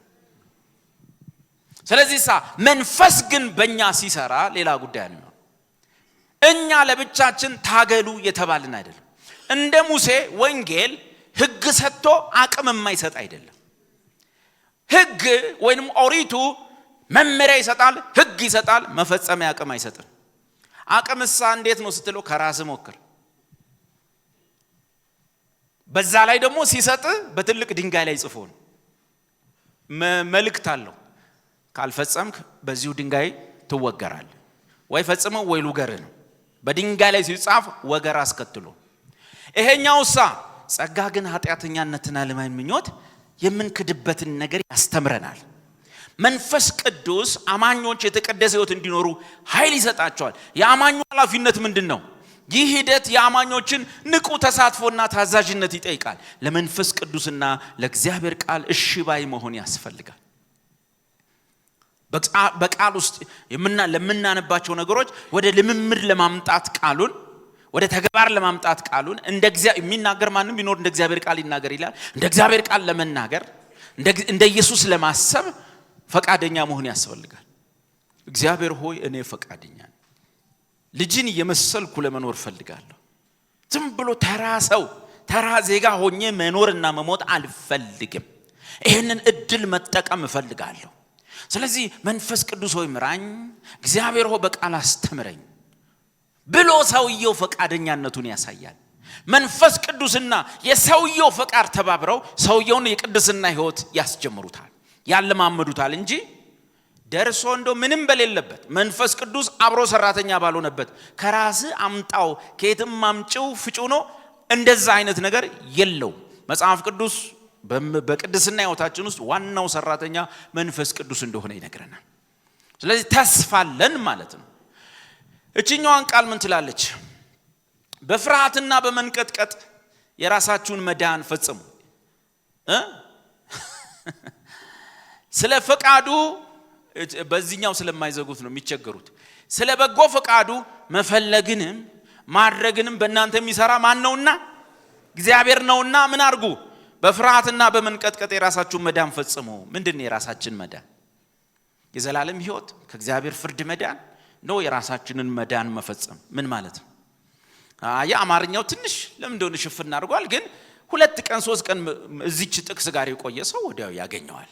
ያው እንግሊዘኛውን ከስራ አስቀምጠናል። Wherefore my beloved, as ye have always obeyed, not as in my presence only, but now much more in my absence, እኔ በሌለውበትም ጊዜ ቢሆን work out your own salvation with fear and trembling. Work out your own salvation ምን ማለት ነው? work out ምን ማለት? የሌለን ነገር ነው work out የምታረጋው? ያለን ነገር ነው work out የምታረጋው? አቤት ያለን ነገር ትላንት ለማንሳት ሞክሬያለሁ። እሺ በተለያየ ትርጉማንም ቡልኝ ፊልጵስዩስ ምዕራፍ 2 ቁጥር 12 ያው ቃል ያዛለ ምንድነው የሚለው? ለምሳሌ መደጋገሙ ክፋት የለው። አንድን ሰው ዶክተር አድርገን አሰለጠንን አስመረቅን ዶክተር ሆነ። ከዛ በኋላ ሰውየው ሽንኩርት ተራቆጭ ብሎ ሽንኩርት መነገር ጀመረ። ምን ትለዋለህ? ሄደ ኧረ በእናትህ ሐኪምነትህን ፈጽም፣ እዚህ ምን ትሰራለህ ትላለህ? የስ ይገኝ አለ ቦታው ሲገኝ ምን ትለዋለህ? ሐኪም ሁን ነው ወይስ ሐኪምነትን ፈጽም? ሐኪምነትን ፈጽም። ወታደር አደረጉት አሰለጠኑት። ከዛስ በኋላ እሱ ግን ሌላ ቦታ ጋር ተገኘ። ምን ይባላል? ኧረ እባክህ ሄደ ሀገር ጠብቅ ወይም ደግሞ ወታደርነትን ፈጽም ትለዋለህ እንጂ እሱን አንስቼ ምንም ወታደር ያለውን ሰው ወታደርነትን ፈጽም እንጂ አንተ አይባል። ምንም ሕክምና ሰፈር ደርሶ የማያውቅን ሰው ከመሬት ጎትቼ አንተ ሐኪምነትን ፈጽም እንጂ ሂድ ጥቁር አንበሳ አይባል። ካረከው በኋላ ከሆነ በኋላ አለ ቦታው ሲገኝ ኧረ በእናትህ እንዴ ፈጽመው እንጂ ይባላል። አሁን መጽሐፉ ሐሳቡ ሳልቬሽን አግኝታችኋል፣ ድናችኋል። ጳውሎስ ሰበካቸው ጸጋው በእምነት አድኗችኋል። ማንም እንዳይመካ ከምን አይደለም ከስራ አይደለም፣ ይህ የእግዚአብሔር ስጦታ ለእናንተ ነው እንጂ። እና አሁን እኔ በነበርኩ ሰዓት ተጠንቅቃችሁ ትኖሩ እንደነበረ መዳናችሁን ኤክሰርሳይዝ ታደርጉ እንደነበረ አሁን እኔ ባልኖርም እግዚአብሔርን ፈርታችሁ እያንዳንዳችሁ በሌላ ቋንቋ የራሳችሁን መዳን ምን አድርጉ? ፈጽሙት ነው ሐሳቡ።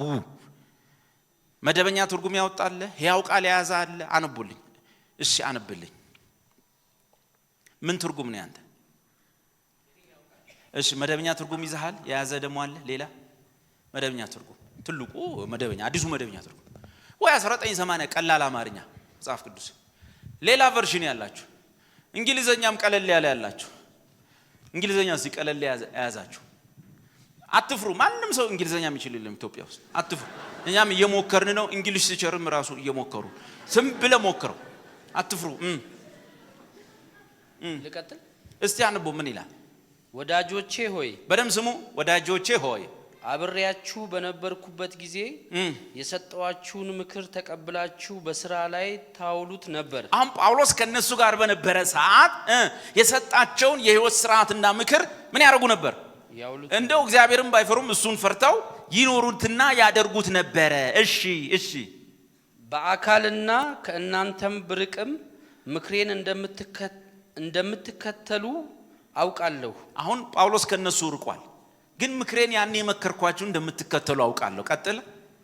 እንግዲህ ደህንነትን ስላገኛችሁ ድገመው።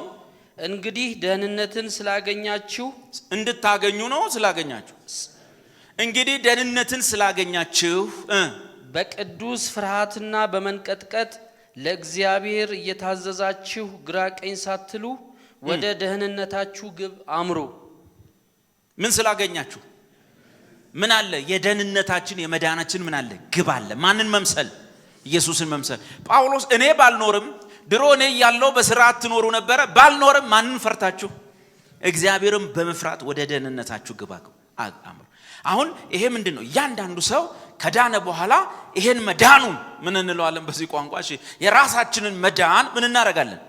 እንፈጽመዋለን። የሰሜን ሰው እዚህ ውስጥ ካለ መፈጸም ምን ማድረግ ማለት ነው? አቤት መዳንን መፈጸም ምን ማድረግ ነው? መስራት፣ ማድረግ፣ መለማመድ ማለት ነው። ስለዚህ ወርክ አውት ነው የምናደርገው፣ ኤክሰርሳይዝ ነው የምናደርገው። ምናችንን? የተሰጠንን መዳን ብዙ ሰዎች እጅን ጠቅሰው ጉባኤ ለማስፈራራት ስለሚጠቁሙት ቁጭ ብሎ ማንበብ ይፈልጋል። ይሄ ለመዳን አይደለም የሚለው መዳናችሁን ፈጽሙት የመጽሐፍ ቅዱስ ቋንቋ ነው፣ የሰሜን ቋንቋ ነው። ምን ማድረግ ነው? ስሩት፣ አድርጉት፣ ተለማመዱት እንደማለት ነው። ቀጥይልኝ እንሄድ። ሌላው መርህ በልምምድ ቅድስናው ሶስተኛው መርህ መሞትና ሕያው መሆን ማለት ነው። ምን ማለት ነው ይሄ? ለሆነ ነገር መሞት፣ ለሆነ ማንነት ሕያው መሆን። የቅድስናው ልምምድ ምን ይባላል? መርሁ ለሆነ ነገር መሞት፣ ለሆነ ማንነት ግን መኖር። ይሄው ምንድነው? ለኃጢአት ልምምድ መሞት፣ አማኞች የኃጢአት ፍላጎታቸውን በንቃት ወይም በማስተዋል ወይም ትኩረት በመስጠት ሪጀክት ማድረግ መቻል አለባቸው። የነሱ ድርሻ ይሄ ነው። ከዛስ ለጽድቅ ሕያው መሆን፣ ለበጎ ስራ ደግሞ ምን መሆን? ሕያው መሆን። ለድሮ የሚያስጠላው ምን ይሄ እኮ ኃጢአት የምንለው ነገር እኮ የኋላ ቀርነት ምልክት ነው። ዝም ብለህ ስታየው ፋራነት እኮ እውነት። እስቲ ዝም ብለህ በቃ ሰዎች ማህበራዊ ህይወታቸውን፣ የግል ህይወታቸውን፣ ቤተሰባቸውን፣ ኢኮኖሚያቸውን የሚጎዱትን ኃጢአቶች ሁሉ ያቸው ምናቸው ነው?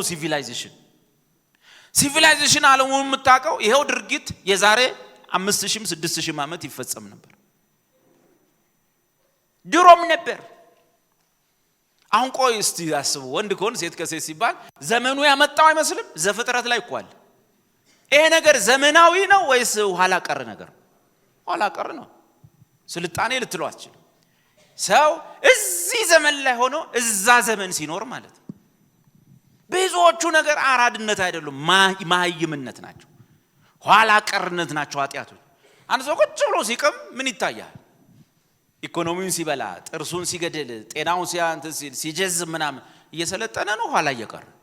ይሄ ፋራነት። በምንም አይነት ሁኔታ አንድ ሰው ጫት እየቃማ አራዳ ሊባል አይችልም።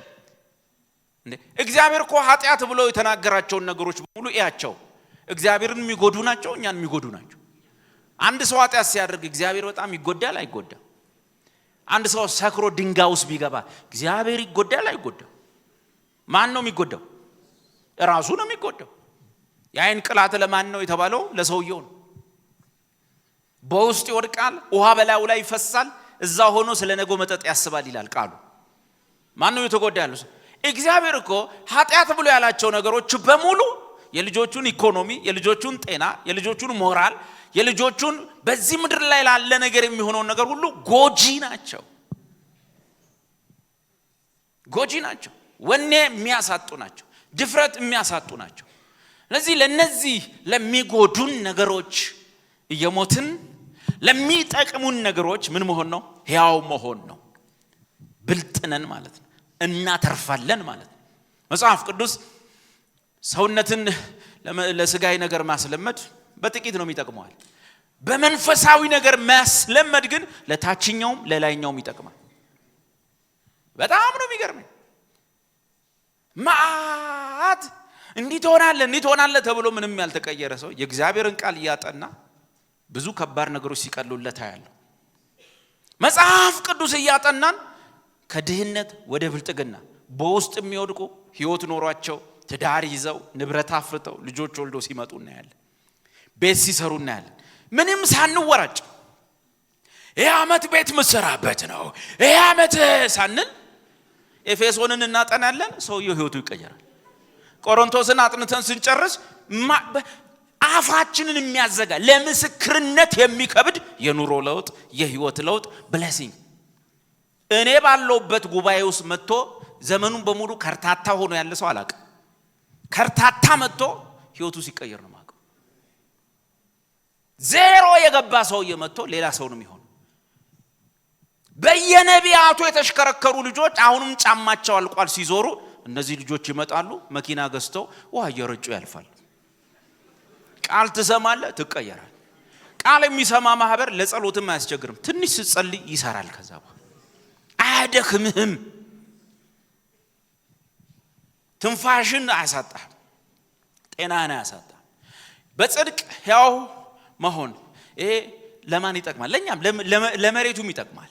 ለነዚህ ለሚጎዱንና ሰላማችንን ጤናችንን እድሜያችንን ምናችንን ከሚያከስሩ ጎጂ ነገሮች በመጽሐፍ ቅዱስ ቋንቋ ኃጢአት በዚህኛው አሁን ባልኳችሁ ደግሞ ጎጂ ነገሮች ሁሉ ነገራችንን ኮላፕስ የሚያደርጉ ለነዚህ በመሞት ለሚጠቅሙን ነገር ለበጎ ነገሮች ለመልካም ነገሮች እድሜ ለሚቀጥልልን የክርስትና ህይወት ሰላማችንን ለሚያበዛ መዝሙራችንን ለሚያበዛ ዜማችንን ለሚያበዛ የትኛውም ቻሌንጅ ቢመጣ እንኳን እንዳንበሳ ደፋር በሚያደርግ በዚህ የጽድቅ ህይወት የመኖር ልምምድ ነው ማለት ነው።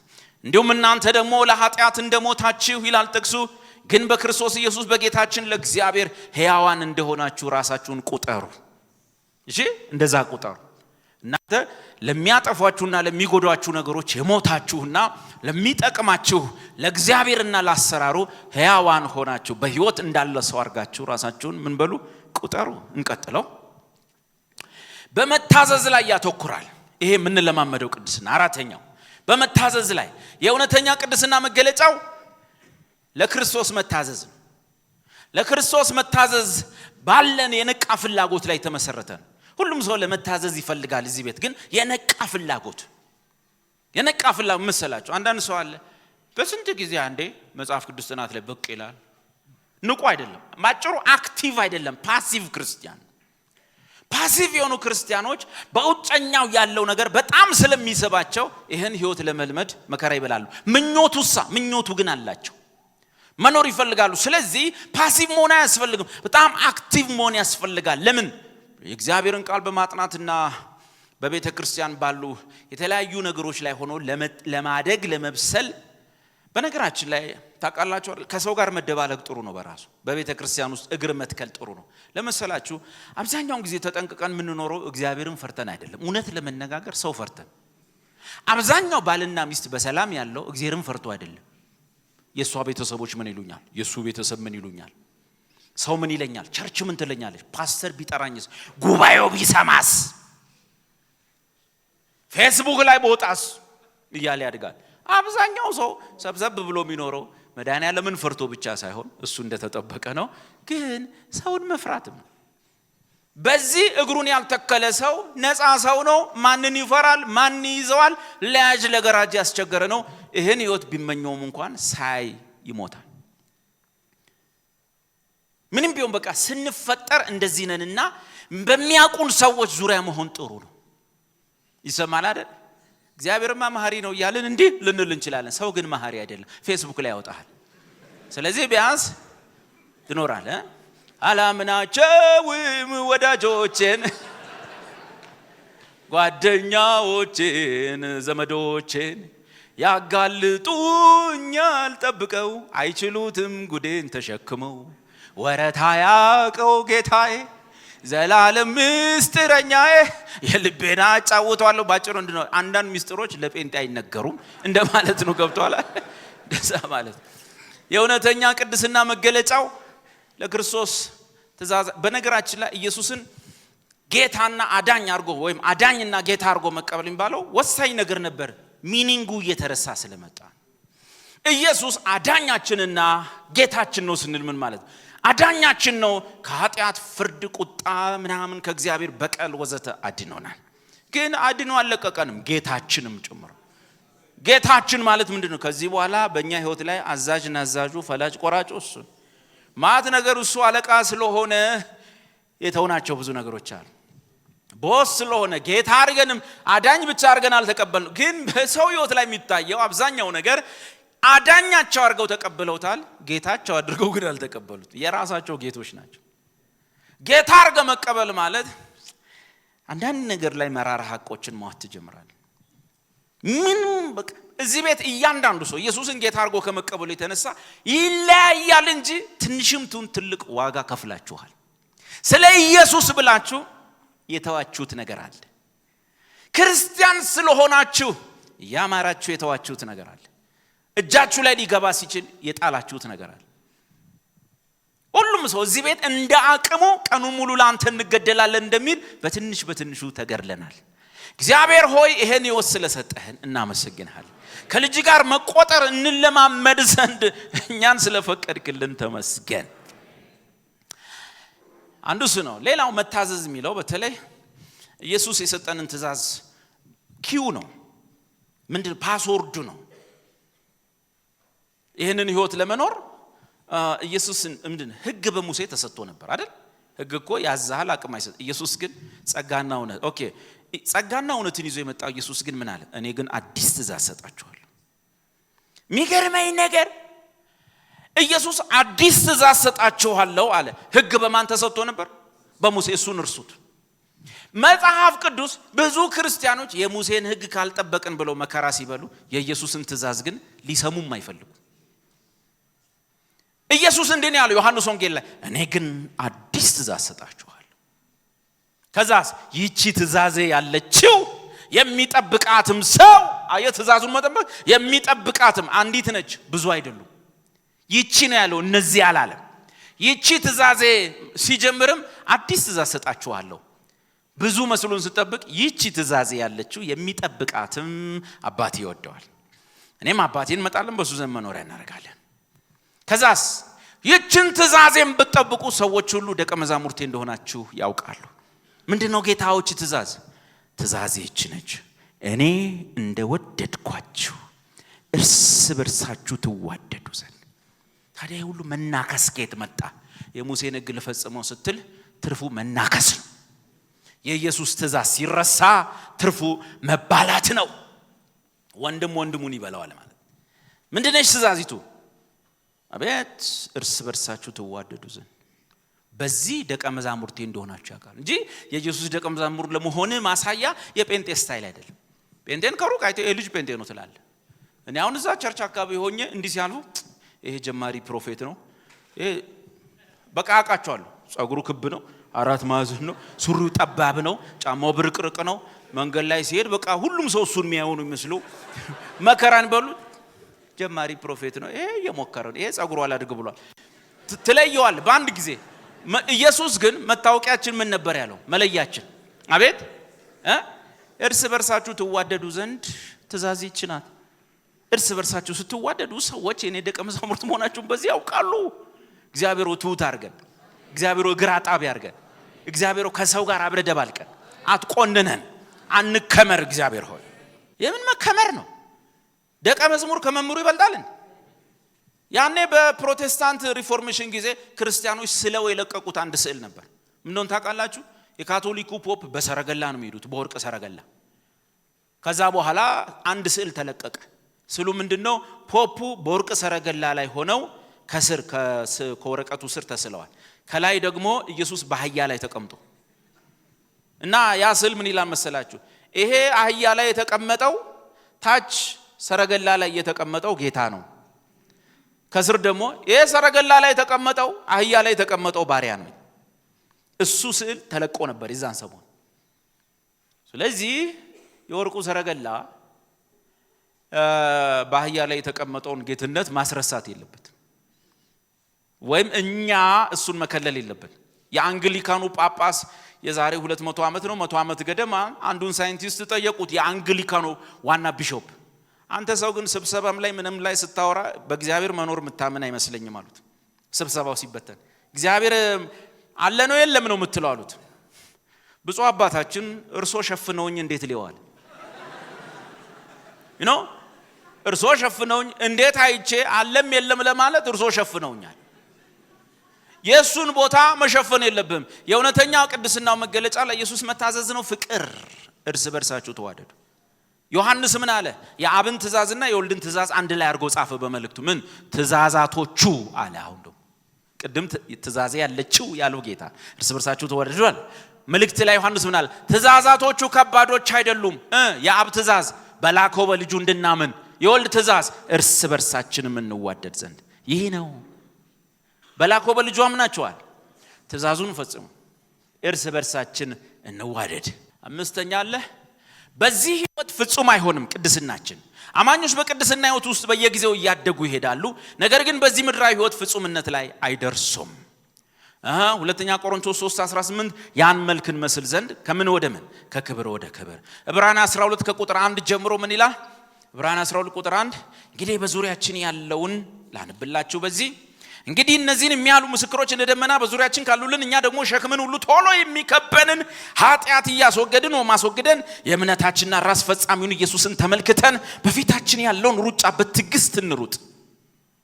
እርሱ ነውርን ንቆ በፊቱ ስላለው ደስታ በመስቀል ታግሶ በእግዚአብሔር ዙፋን ቀኝ ተቀምጧልና።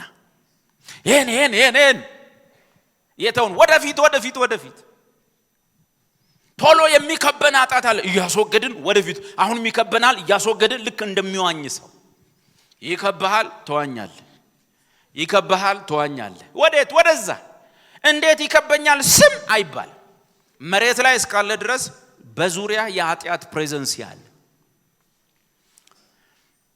መጥፎ የሚሆነው ምንድነው? መዋኘት ስታቆምና መመራመር ስትጀምር ምንድነው አንተ ይሄ ዙሪያ የከበበኝ ብለህ መመራመር ስትጀምር እየገባህ ነው፣ እየሰመትክ ነው።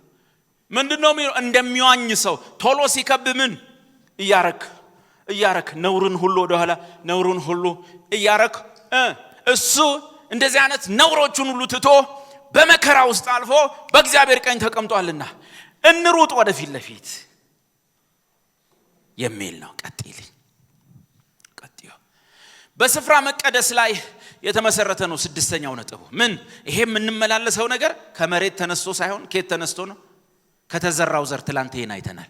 ይህ ተግባራዊና የልምድ ቅድስና የተመሰረተው በአንድ ጠንካራ መሰረት ላይ ነው። ምን?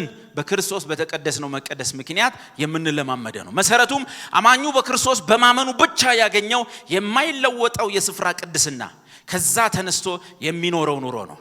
የእግዚአብሔር ድርሻ በሂደታዊ ቅድስና ውስጥ እግዚአብሔር ድርሻ አለው። እኛ በምንቀደሰው ቅድስና ውስጥ እግዚአብሔር ያገባዋል፣ ያግዘናል፣ ይሳተፋል ነው ወይስ እኛንን ምን ጨርሳት? አቤት እግዚአብሔር ያግዘናል። የመቀደስ ስራ በቀዳሚነት የጌታ ነው። ሃይማኖቶች ግን ቅድስናን የግለሰቡ ብቻ ጥረት ያደርጉታል። ሞክር ቻለው ነው የሚሉት። እግዚአብሔር እንደሚረዳው አያውቅም። አንደኛ ተሰሎንቄ 5:23 ምን ይላል? ምናልባት ይሄ ጥቅስ እንደሚለው ነው የሰላም አምላክ ሁለንተናችሁን ይቀድስ፣ መንፈሳችሁን፣ ነፍሳችሁን፣ ስጋችሁን። ማን ያገባዋል ማለት ነው? በእኔ ቅድስና ልምምድ ውስጥ እግዚአብሔር ድርሻ አለው።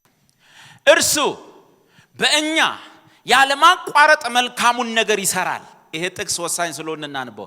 ፊልጵስዩስ 2:13 በእኛ ውስጥ የሚሰራው እሱ ነው። ፊልጵስዩስ ምዕራፍ 2 ቁጥር 13 ቅድም ያለው ማለት ነው። አስታውሳችኋል? ቅድም የራሳችሁን መዳን ኤክሰርሳይዝ አድርጉት ተለማመዱት ካለን በኋላ ያለው ንባብ ነው። ቅድም አላነበብነው።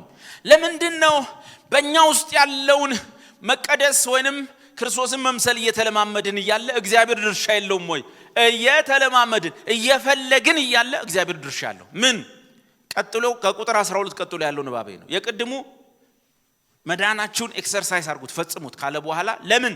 ስለ በጎ ፈቃዱ መፈለጉንም የዚህ ውስጥ ያለውን ዲዛየር መፈለግንም በጎን ፍላጎት። እዚህ ቤት ማንም ሰው የእግዚአብሔርን ሕይወት ለመኖር በተፈጥሮ ውስጥ ፍላጎት የለው። በተፈጥሯችን ውስጥ ያለው ከእግዚአብሔር ውጭ የሆነ ሕይወት ለመኖር ያለ ፍላጎት ነው። ማናቸውም በጎ ፍላጎት ወደኛ ሲመጣ ከማን የመጣ ነው? እግዚአብሔር። እኛ ምንድነን ታዲያ? አብረን የምንሰራ መቀደስን የምንፈልግ ልጁን መስለን ለመኖር የፈለግን ሰዎች ነን። ያን ጊዜ እግዚአብሔር ምን ይሰራል? በምንለማመደው ቅድስና ውስጥ የእግዚአብሔር ድርሻ አለ። የመቀደሱን ፍላጎት ተከትሎ ማድረግንም በእናንተ የሚሰራ ማን ነው? እግዚአብሔር ነውና። ብዙ ሰዎች ለዛ ነው የላኛውንም የታችኛውንም ይረሱታል። መዳናችሁን ፈጽሙ ሲል ለመዳን ፈጽሙ ነው የሚመስለው። መዳንህን ፈጽመው ኤክሰርሳይዝ አድርገው እንዴት ብቻዬን ስትል ነው ስለ በጎ ፍቃዱ መፈለጉንም ማድረግንም በእናንተ የሚሰራው እግዚአብሔር ነው ይላል። ቀጥዩ ወዴ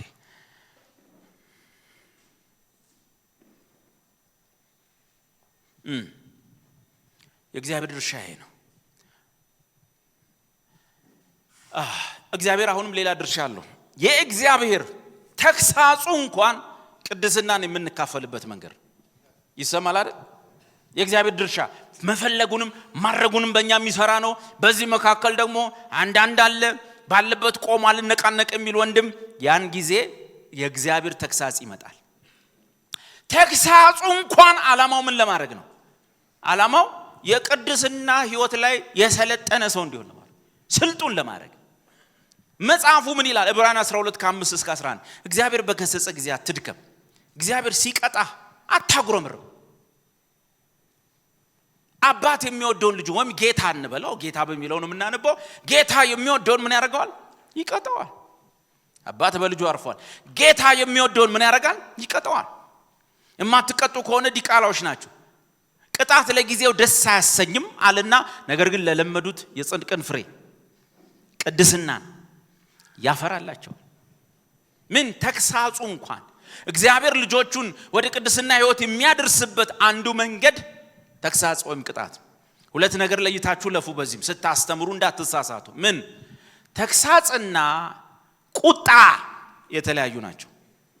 ተግሳጽ ወይንም ቅጣት እና ቁጣ የተለያዩ ናቸው። ቁጣ ወይም the wrath of God ራዝ የሚባለውና ቅጣት ወይም ተግሳጽ ቻስቲስመንት ይለያያል። ቁጣ በአንድ ኃጢአት ምክንያት የሚመጣ ነው። ምን ኢየሱስን ባለማመን። ቁጣ በዓለም ላይ የሚመጣ ነው።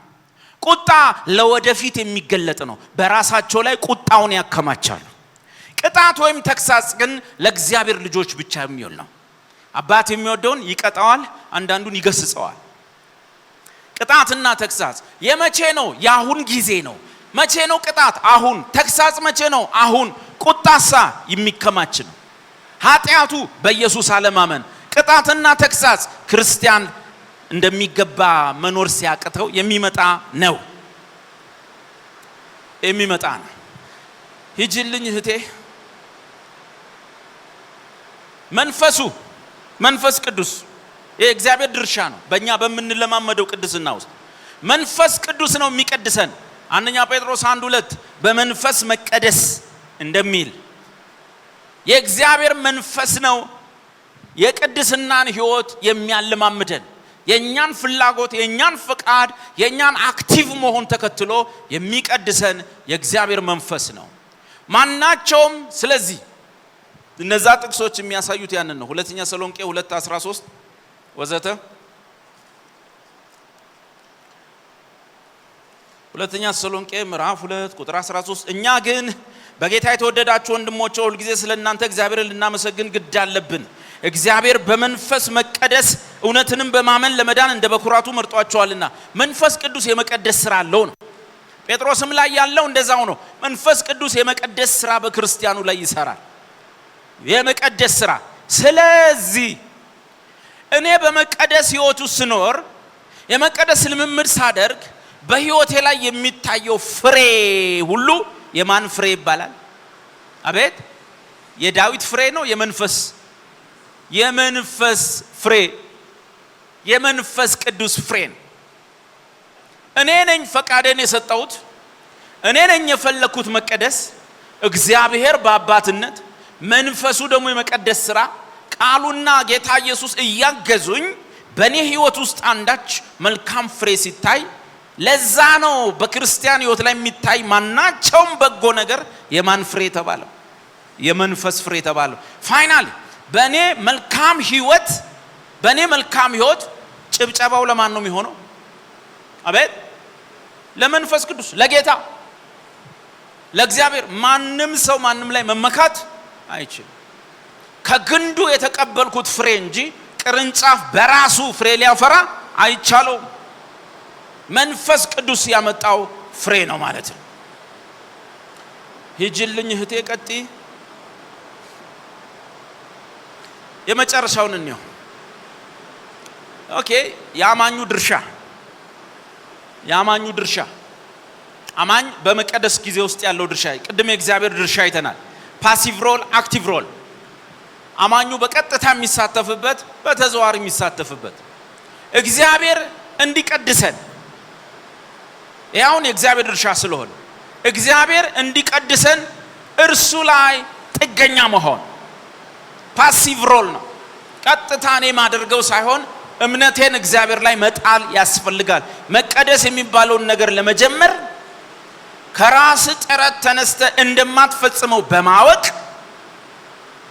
በእግዚአብሔር ላይ ፍጹም ጥገኛ ለመሆን መወሰን ያስፈልጋል። አባት ሆይ አሁን እንኳን በዚህ ሰዓት እኛ ሁላችን ያንተ ጥገኞች ነን። እግዚአብሔር ሆይ ያንተ እርዳታ ያስፈልገናል። በኃይላችን ብዛት አንበረታም። እግዚአብሔር ሆይ እዚህ ቤት ውስጥ ያለ ሰው ሁሉ ያንተ ጥገኛ ነው። ይህንን ህይወት ለመኖር እንፈልጋለን፣ ግን ከኛ ተነስቶ ማድረግ እንደማንችል አምነናል። ፈቃዳችንን ሰተንሃል፣ እንፈልጋለን። መፈለጉንም ማድረጉንም በእኛ የምትሰራው አንተ ስለሆንክ ፍላጎቱን እንዳመጣ ማድረጉንም በእኛ እንድሰራ ፈቅደናል። አባቶ ማንም ሰው በኃይሉ አይበረታ። ጥገኞች ነን፣ ያንተ ተለጣፊዎች ነን፣ ያንተ ተደጋፊዎች ነን። አሁንም ታስፈልገናል። እንደ መጀመሪያው ሰሞን ታስፈልገናል። ገና ደካማ ሳለን ያኔ እንደፈለግን ታስፈልገናል።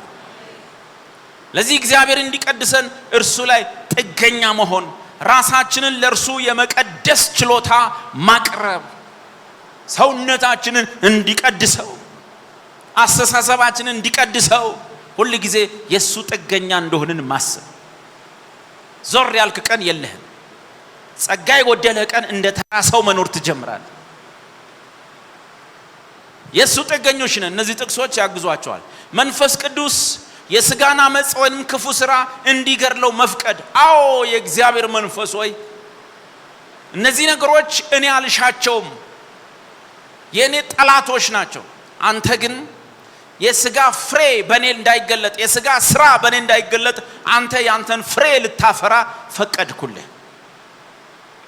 ራስን ሥጋን ለመንፈስ ቅዱስ አሰራር መተው ፓሲቭ ሮል ነው። ቀጥታ ማንሳተፍበት፣ ቀጥታ የምንሳተፍባቸው ደግሞ አሉ። ያማኙ ዋነኛ ሚናዎች አሉ። አንደኛ ለመቀደስ መፈለግ ነው። ዕብራውያን 12:14 ትቀደሱ ዘንድ ፈልጉ። ከስነ ምግባር ውድቀቶች ራስን ማራቅ ነው። አንደኛ ተሰሎንቄ 4:3 የድሮ ህይወታቸው አለ፣ ዝርዝር ነገር አለው። ከዛ ህይወት ራቁ። አካባቢው ጋር አትዋሉ፣ ሰፈሩ ጋር አትዋሉ። ከነዛ ሰዎች ተለዩ፣ ከሚስቧችሁ ራቁ። ቦታ ቀይሩ፣ አትሞስፌሩን ቀይሩ፣ ኢንቫይሮመንቱን ቀይሩ፣ ጓደኞቻችሁን ቀይሩ። አብዛኛው የተሰሎንቄ፣ የኤፌሶን፣ የቆሮንቶስ ክርስቲያኖች ችግራቸው የድሮ ጓደኞቻቸው ጋር አልተለያዩ። የድሮ ጣዖት ቤት ጋር ንክኪው አልተቋረጠም፣ ይሳባሉ። ስለዚህ ምን አርጉ? አቁሙ፣ አቋርጡ። ጓደኛ ዛ ቢጠፋ እዚህ አለ፣ ስፍራ ዛ ቢጠፋ ስፍራ እዚህ አለ። ምንም የሚቀር ነገር የለም፣ ሁሉም አለ። ስለዚህ ቀይር፣ ቦታ ቀይር፣ አትሞስፌሩን ቀይር የሚሉ ናቸው ባቦች። ራስን የማንጻት ልምድ አንደኛ ዮሐንስ 3:3 ከእግዚአብሔር የተወለደ ሁሉ ራሱን ምን ያደርጋል? ያነጻል። ባለፈው ባደፈው ነገር አሁንም ላድፍ አይልም። እያነጻ ይመጣል፣ እየራቀ ይመጣል፣ እየሸሸ ይመጣል። ራስን ሁሉንም አይነት ትጋት መልመድ። ሁለተኛ ጴጥሮስ 1:5 በሆነው ትጋት ላይ ሌላ ትጋት፣ ሮብ ባለው ፕሮግራም ላይ ሌላኛውን ፕሮግራም መጨመር፣ በባይብል ስተዲ ላይ የሆነ ነገር፣ በመልካም ነገር ትጋትን መጨመር። ቸርች ውስጥ ከትንሹ አገልግሎት ማቆ ወደ ሌላኛው አገልግሎት ማለፍ፣ መትጋት ኤክሰርሳይዝ ማድረግ ማለት እሱ የምንለማመደው ህይወት ማለት እሱ። በበጎነት ላይ ቸርነትን፣ በቸርነት ላይ መልካም ነገር ማድረግ፣ በዛ ላይ ደግሞ እግዚአብሔርን ቃል፣ በዛ ላይ ደግሞ ጸሎቱን፣ በዛ ላይ አምልኮውን። በነገራችን ላይ ሳያመልክ አንድ ክርስቲያን ራሱ አንድ ወር ከቆየ ጤና ይሰጠዋል። አያማችሁ? አይጨንቃችሁ? አጥንታችሁን የሚነዘንዝ ነገር የለም። እኔ በጣም ነው መዘመርና ወርሺፕ የምወደው፣ በጣም ነው የምወደው። እና በቃ ሳልዘምር ወይም ሳላመልክ እንጃስ የሆነ ቀን ከቆየው ምችል አይመስለኝ። በህይወት ውስጥ የሆነ ነገር እንዳጣ ይሰማሃል። የሆነ ነገር ከህይወት ላይ ከሰውነት ላይ ተቦጭቆ እንደቀረ ይሰማሃል። በዳግም ልደት ውስጥ እነዚህ ነገሮች ወሳኝ ናቸው።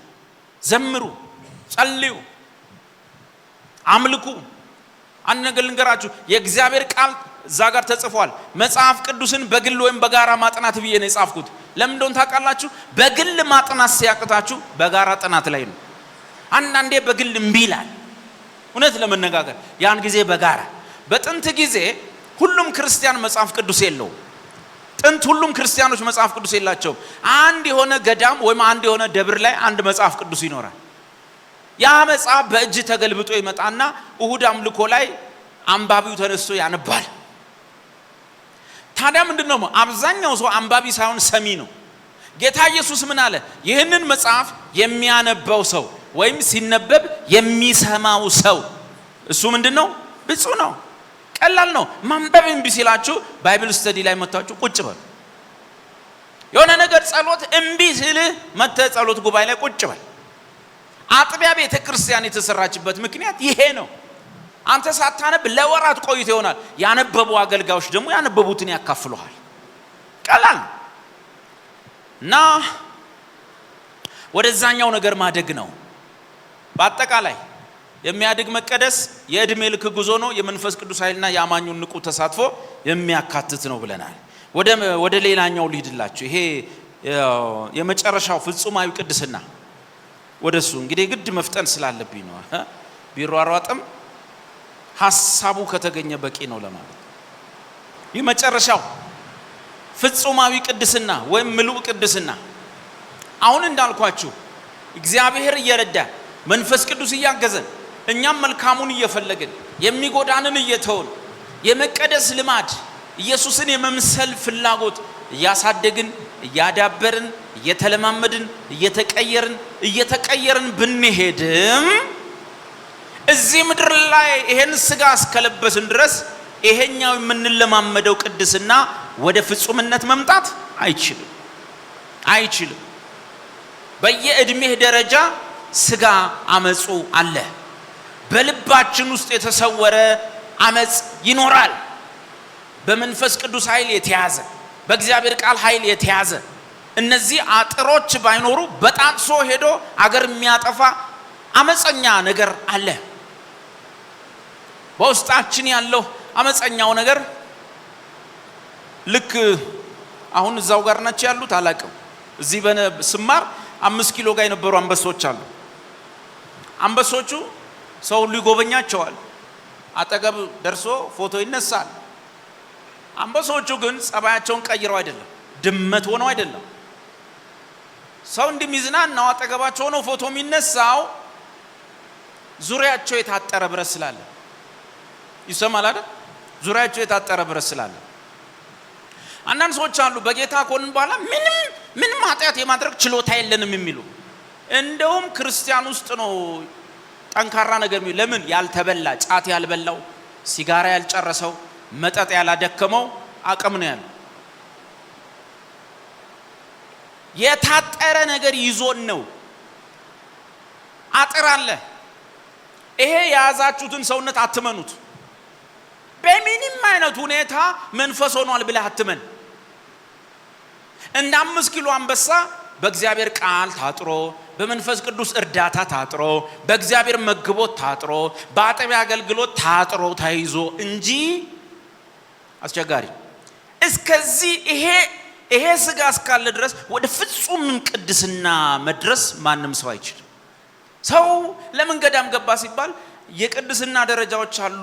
መጀመሪያ ይኮናል፣ ከ40 ዓመት በኋላ እንትን ትሆናለህ ተብሎ ሊሞክር ገባ። መጨረሻ ላይ እንደ መልአክ ትሆናለህ ተብሎ አይሆንም። እዚህ በቃ ሴት አላገባም ሴት አላይም ብሎ ገባ። መጽሐፉ የሚለው ሴት አላገባም ብለው ገብተው እርስ በርሳቸው በፍትወት ነደዱ ይላል። አይሆንም። ይሄን ስጋ የሆነ ረጅም ቀሚስ ብታለብሰው ከስር ወንዴ ነው። እውነት ውሸት ቀሚስ ነው፣ ግን ሰውዬ ነው አይደለም? ሰውዬ ነው። ኮትም ማረክበት ቀሚስም ማረክ ምንም ማረክ አይቀየር።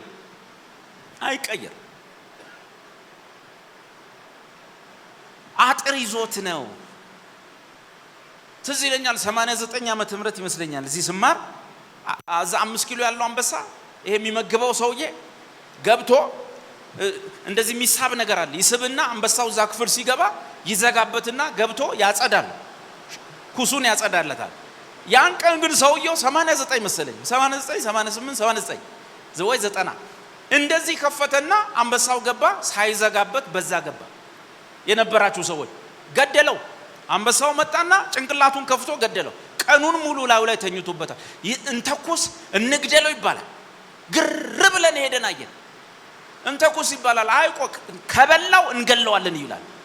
ካልበላው ምናምን ተብሎ ብረቱ በእንጨት ተመቶ ምናምን ሰው አስከሬን ወጣ። ለካ አንበሳው ምን አልሆነም፣ አልተቀየረም። ሁሌ ስለለመደው የተቀየረ መሰለ፣ አልተቀየረም። የሆነ ሰው ምናምን ሰላም ነሽ ተበረቻለሽ ምናምን ሲል ስለታጠረ እንጂ አለ ሁሉም ነገር አለ፣ ይሰማል።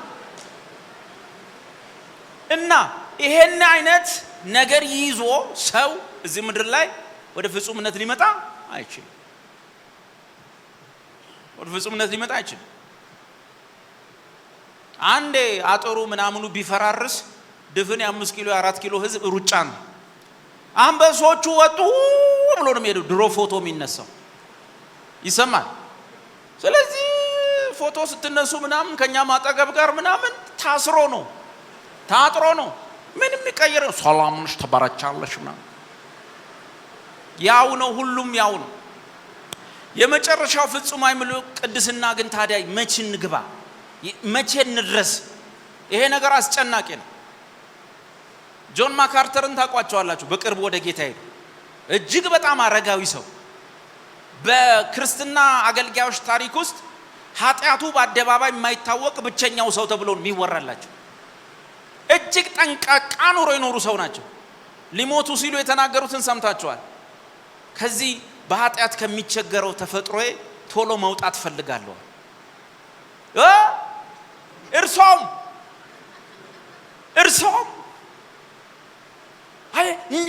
ይሄ አለበት ችግር፣ ጸርቶ አይጸዳም። እና ምን ይሻለናል? ተስፋ አለን። የመጨረሻው ፍጹማዊ ወይንም ምሉዕ ቅድስና ultimate sanctification ያ በክርስቶስ የተቀደስነው አለቀ የተባለው ቅዱስነት በሙላት የምንኖርበት ምንድነው እሱ? አማኙ በስጋ በሚያንቀላፋበት ቀን የነፍሱን ፍጽምና ያገኛል። ልብ በሉ፣ እቺን እነግራቸዋለሁ። በስጋ በሚያንቀላፋበት ጊዜ ወንድማችን የሞተ ቀን በስጋ ክርስቲያን ስለሆነ በስጋ ያንቀላፋ ቀን ነፍሱ ነፃ ትወጣለች። ነፍሱ ሙሉ ፍጽምና ውስጥ ትገባለች፣ አትዋዥቅም። ከዚያን ቀን ጀምሮ ነፍስ በስጋና መንፈስ መካከል ሆና መንፈስ መጽሐፍ ቅዱስ አጥኚ ሲላት፣ ስጋ ተዝረክረኪ ሲላት፣ መንፈስ ጸልይ ሲላት፣ ስጋ ሌላ ሐሜት እዚህ ጋር መንፈስ ሲላት መሃል ላይ ሆና ከዛስ ምን ትላለ? ነፍሴ አታስጨንቅኝ፣ ነፍሴ አታስጨንቅኝ፣ እስኪ በእግዚአብሔር ታመኝ፣ የማይሆነው ላይሆን የሚሆነው ላይቀር የሚለው ነፍስ እንዲህ እየተጨነቀች ዘመኗን ትቀጥላለች። ለመቀደስ ባለ ወይም ምክንያቱም የምንለማመደው ቅድስና ሌላ ስሙ ምንድነው? የነፍስ መዳን። ነፍሳችን ከኃጢአትና ከስጋ ይሄ ስጋ ከሚጎትትና ከሚያመጣበት ሐዘን በስሜቷ ላይ በፈቃዷ ላይ ከሚያመጣው ተጽዕኖ ነፃ ለመውጣት የምትጓዘው ነው። ግን ልክ ስጋ ሲያንቀላፋ ነፃ ትወጣለች። ወይ ትላለች፣ ተገላገልኩት። ማን? ነፍሳችን። ስጋስ እንዴ? ስጋ በዋጋ ተገዝቶ የለ እንዴ? የጌታ ንብረት ሆኖ የለ እንዴ? እንዲሁ ሊቀር ነው? እንዲህ እንደተቸገረ ዘመኑን ዘላለምም ኧረ አይደለም። ጌታ ሲመለስ ደግሞ እኔ ሳንቀላፋ ነፍሴ ሙሉ በሙሉ ነፃ ትወጣለች። ከዛ በኋላ ነፍሴ አታስጨንቀኝ የለም፣ የኃጢአት ፈተና የለም፣ ጉተታ የለም፣ ወዘተ ወዘተ። ጌታ ዳግም ሲመጣ ወይም ሲመለስ ደግሞ ስጋችን ሙሉ ፍጽምና ያገኛል። ስጋችን ሙሉ ፍጽምና ያገኛል። ወደ ሙሉ ቅድስና ይገባል። መጽሐፍ ምን ይላል? ምናልባት እዚህ ጋር ጻፍኩትም ጥቅስ ፊልጵስዩስ ነው ምዕራፍ 2 ቁጥር 20 ከላይ የሚመጣ መድኃኒትን የሚለው የለም እንዴ? እኛስ ሀገራችን በሰማይ ነውና። ሀገራችን የት ነው?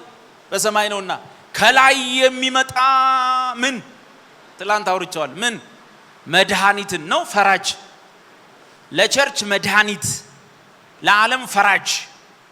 እኛ ማንን ነው የምንጠብቀው? ከላይ የሚመጣ መድኃኒትን።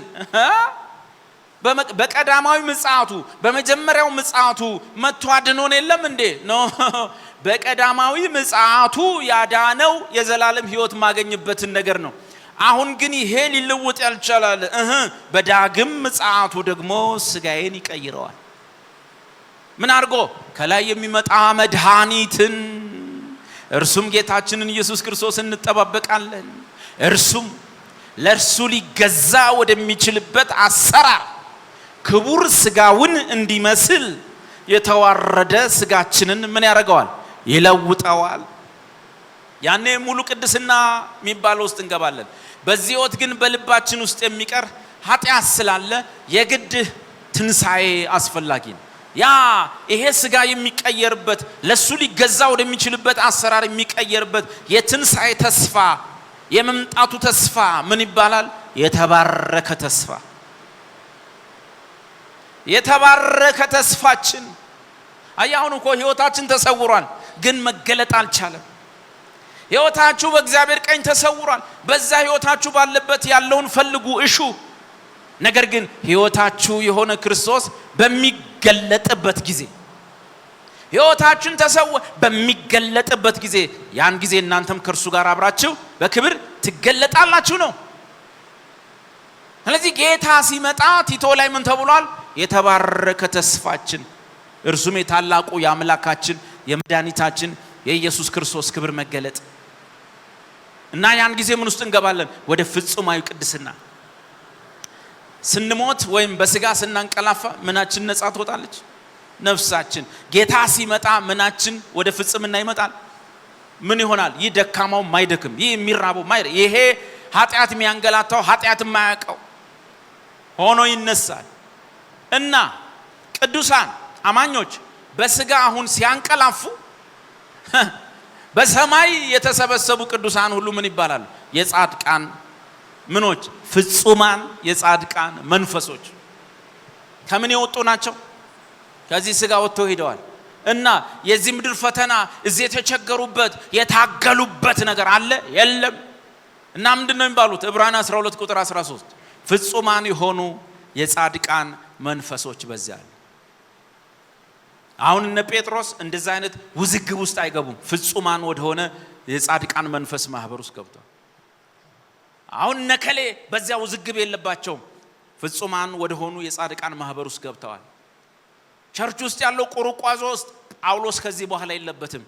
እዛ ነው ያለው ፍጹማን የሆኑ የጻድቃን መንፈሶች። ቸርች ውስጥ ያለው ውዝግብ፣ በክርስትና ያለ የህይወት ውድቀት፣ በትዳር ያለ በምናምን ያለ ሽኩቻ፣ ግራ መጋባት እዛ የለም። ከስጋቸው በወጡ ቀን ሁሉም ምን ሆነዋል? ፍጹማን የጻድቃን መንፈሶች በዚያ ሆነዋል። መቀደስ ፍጻሜን የሚያገኘው ግን ስጋችን ጭምር ሲከብር ነው። ሁለተኛ ቆሮንቶስ 7:1 ሁለተኛ ቆሮንቶስ 7:1 አንደኛ ቆሮንቶስ ምዕራፍ 15 እነዚህ ንባቦች ማለት ነው። ምናልባት ሁለተኛ ቆሮንቶስ 7:1 ምን ይላል ካገዘን? ሁለተኛ ቆሮንቶስ ምዕራፍ 7 ቁጥር 1 ሚላለው እንግዲህ ወንድሞች ሆይ የዚህን ተስፋ ቃል ካለን በእግዚአብሔር ፍርሃት ቅድስናን ፍጹም እያደረግን ስጋና መንፈስን ከሚያረክሱ ሁሉ ራሳችንን እናንጻ፣ በልባችሁ ስፍራ አስፉልን እያለ የሚሄደው ማለት ነው። እሺ። እና ይሄኛው ስጋ ነፃነት እስካላገኘ ድረስ ወደ ሙሉ ቅድስና እስካልገባ ድረስ አልቲሜት ሳንቲፊኬሽን የሚባል የለም።